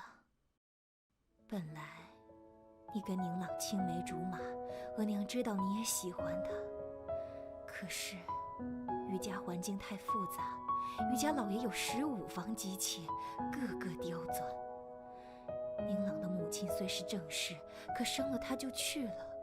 你要是嫁过去，额娘实在是担心，怕你受委屈吃亏呀。额娘，这门婚事，咱们有拒绝的余地吗？怎么会没有拒绝的余地？只是日后怕是不好再跟霍家太太联系了。这些年，家里渐渐捉襟见肘，额娘年纪渐大，偌大的家族只靠母亲，能撑到哪一天？若让我管家还好，可做生意实在不是那块料。如今乱世，我要如何才能保全家族？母亲说的对，霍金铮是最好的人选。只有嫁了他，童家才能永远兴盛下去。我不讨厌霍金铮，可是霍金铮却不喜欢我。假如他对夏碧薇的感情是真的，那么我嫁了他，会怎么样？额娘，我能考虑考虑吗？婉儿，额娘虽是为了童家，为了你着想才赞成这门亲事，可绝不会勉强你。你如果不喜欢，大不了就回魏良。我的婉儿是块好玉，额娘不信没有好男人珍惜。额娘，我只想您能长命百岁，一生无忧。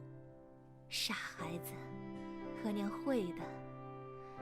额娘还要看着我的婉儿生儿育女做母亲，还要看你一辈子。哎呀，我原本以为啊，童太太说是去问问婉儿的意思，是在推脱我呢。兴许人家还看不上我们这样的人家，觉得你配不上婉儿。哎呀，结果婉儿居然答应了。他们童家怎么了？我怎么就配不上童婉？这么说，林珊和梧桐说的都是真的。竞争，你喜欢上婉儿了？哎呀，阿弥陀佛，祖宗保佑，死鬼显灵啊！霍天琪，你儿子这回终于聪明了一回，赶明儿个我就去给你烧元宝犒劳你。妈，你说哪里去了？我怎么可能喜欢他？这桩亲事，我不同意。你不同意？理由？您不是知道，我喜欢的人是碧薇。你给我闭嘴！霍金征，你妹妹说你说的一点都没错。夏碧薇和童婉一块石头一块美玉，你居然丢掉美玉捡石头，你是不是脑袋有问题？妈，你只见过碧薇一面，怎么就这么不喜欢她？我以为您是不计较出身的。我说过我计较夏碧薇的出身了吗？俗话说娶妻娶贤，娶妾娶色，童婉这样各方面都好的姑娘，打着灯笼都难找。人家好不容易不嫌弃你，答应这门亲事，你居然不同意。你要不是穿了这身督军皮长了点子权，你以为你是谁？我告诉你，夏碧薇的事儿没门儿。往后你要是再跟我提她，当心你皮痒。好了，这件事情就这样定了。趁着童家太太在这儿，改天挑个好日子，你亲自去跟童家太太提亲，务必要让童家太太心甘情愿地把婉儿嫁给你。霍金正，我再说一遍，无论如何，我都不可能让夏碧薇进门。你若是胆肥敢为夏碧薇拒绝童婉，给我搅黄了这门亲事，那你等着，老娘这就下去跟你爹团圆，也省得在这里活受罪，看你脸色过活。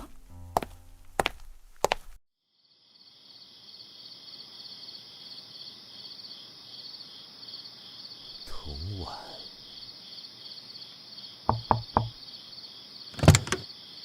督军，请问有事吗？童小姐，现在可有空？有点事找童小姐。督军生这么大的气，到底是为什么？童婉，你为什么要答应我母亲的提亲？你为什么要答应我妈？你明明知道我喜欢的人是别人，你明明不喜欢我，干嘛要答应？督军，对不起。对不起？是对不起你不喜欢我，还是对不起你答应了这门亲事？我知道督军喜欢的人不是我，如果督军想拒绝，完全可以直接拒绝，不用考虑我和额娘的面子。霍夫人对童婉很是疼爱，我也很喜欢霍夫人和灵珊，所以夫人提出的时候，我便没有拒绝。霍夫人和我额娘对我都是真心的好，他们为我决定的事情不会害我。这就是你答应我妈的理由？这是什么烂理由？你要嫁的人不是我吗？你考虑问题从不曾把我计算在内。难道要说是我不愿得罪人，所以把难题抛给你？童婉，从一开始认识你就是这样，什么都不做，就能毫无顾忌地伤害别人。你总是笑着戳别人的心，我霍金征就那么廉价，需要你迁就下嫁吗？我没有考虑到督军的感受，是我的不是。督军要生气要责怪都是应该的。这件事，督军完全不用顾忌我。您和夏小姐很般配，您喜欢她也是您的自由。童婉绝不会在这件事情上扯督军的后腿。督军要做什么尽管做，我会支持您。无论发生什么，你都能笑得这样得体。可我最讨厌你这样笑。督军，若是没事，我就回去了。我这样匆忙的出来，若是夫人和母亲知道了，恐怕要生事端。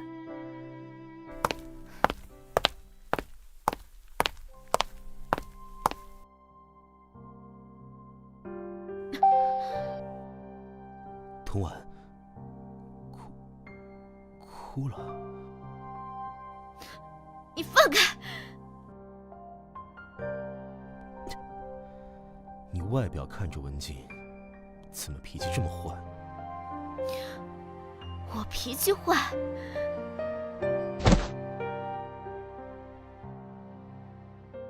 很好，很好。娶个会功夫的老婆，是不是日后只要一言不合，就要先决斗一场，以示高下？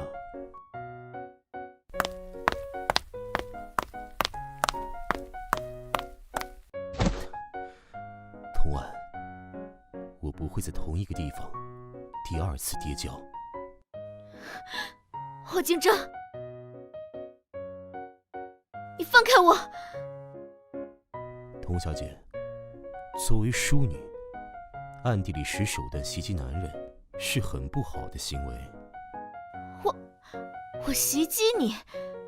不管你我成不成夫妻，我跟童小姐相识一场，总是要教会童小姐些道理才是，不然日后吃了亏，我这心里实在不安了。督军，请自重。我自当自重，只是童小姐要保证，日后再不会出现像今日这样。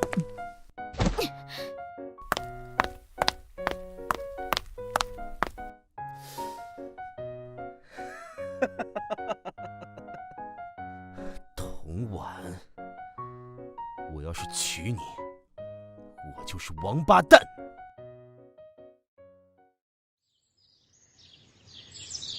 夫人，大热天的怎么出来了？可是闷了。我看夫人在修剪花枝，便心痒痒，想跟着夫人学学。好香啊！这花圃是夫人亲自在打理？我一个人在家也没事儿做，养花种草，陶冶情操，也不至于闲出毛病来。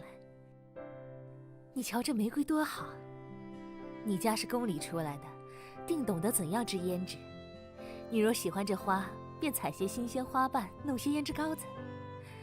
灵珊那丫头佩服你的紧，要是知道你还会织胭脂，还不得追在你屁股后面管你要啊！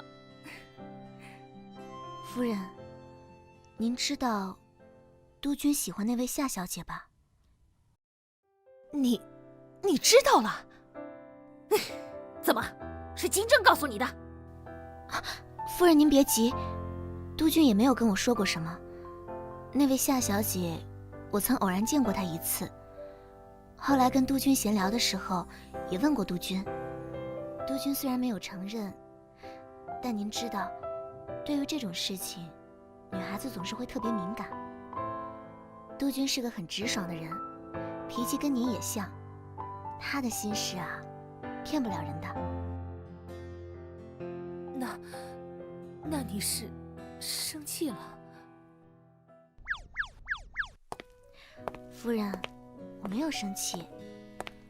督军待我很好，我怎么会生他的气？我今天来，只是想问问夫人，为何不成全了督军和夏小姐？我虽然与督军相处不久，但督军以一己之坚担数万百姓之生计，婉儿对督军很是佩服。如果他有两情相悦之人相伴，也许督军肩头的压力会少些。没想到婉儿居然能说出这么一番话来。婉儿，那伯母问你一句真心话，你真肯嫁给霍金铮？不怕夫人笑话，我自小便执拗，答应的事情定是真心的。何况是这等人生大事。那你为何肯将金铮让给别的女人？金铮是我生的，我最了解他的脾性。正事上他静得跟猴似的，可感情上他却是笨蛋。婉儿，我见过夏碧薇一次，可她不适合金铮。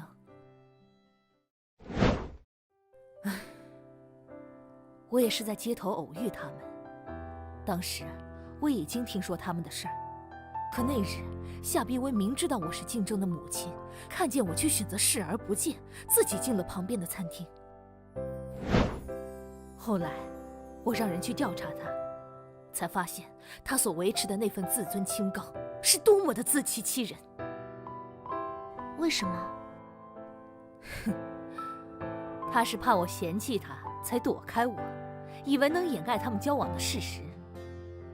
可是他不想想，这能瞒得过我吗？若我计较他的出身，他却大方与我见面，我又能将他怎样？他自己都嫌弃自己出身，宁娶大家奴，不娶小家女。夏碧薇太过小家子气，竞争是个政客，是要做大事的，他需要稳固的家庭让他安心，而竞争能回报的，便是护他夫人一生周全安心。这一生，夫妻是彼此唯一的依靠，这是一件多难的事情。夏碧薇做不到，可你能做到。夫人，夫人难道就没想过，婉儿才与督军相识几天，为何就肯嫁他？婚姻不是铁三角，利益交换又何妨？更何况是童婉这样的好姑娘。傻孩子，就冲这一点，夏碧薇都不能与你比肩。伯母知道你是不讨厌竞争的，否则你也不会同意这桩婚事。她现在犯浑，一旦转过心性，她会是很好的丈夫。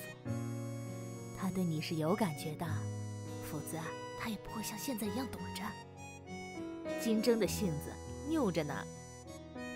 婉儿，你能不能给竞争一个机会，试着去喜欢他？喜欢或竞争？我对他有感觉吗？是从什么时候开始的？是从那一夜发现松本凉子的秘密开始的吗？他日夜守护着我，当我从噩梦中哭醒时，是他抱着我驱散噩梦的阴影，是他坚决地对我说：“有我在，什么都不怕。”我找的那些理由，通通都是表面原因。霍夫人说的是对的，我并不讨厌霍竞争。对于这门婚事，也没有想象中的抵触，我是不讨厌的。他情商低，小心眼，总是误会我。跟12哥比起来，霍竞争幼稚的可笑。可是，我为什么就不讨厌他？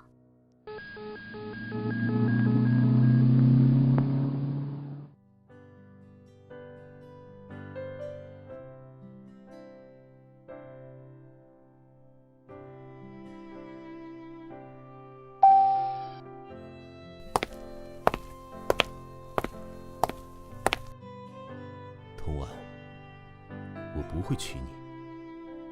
我喜欢的人不是你。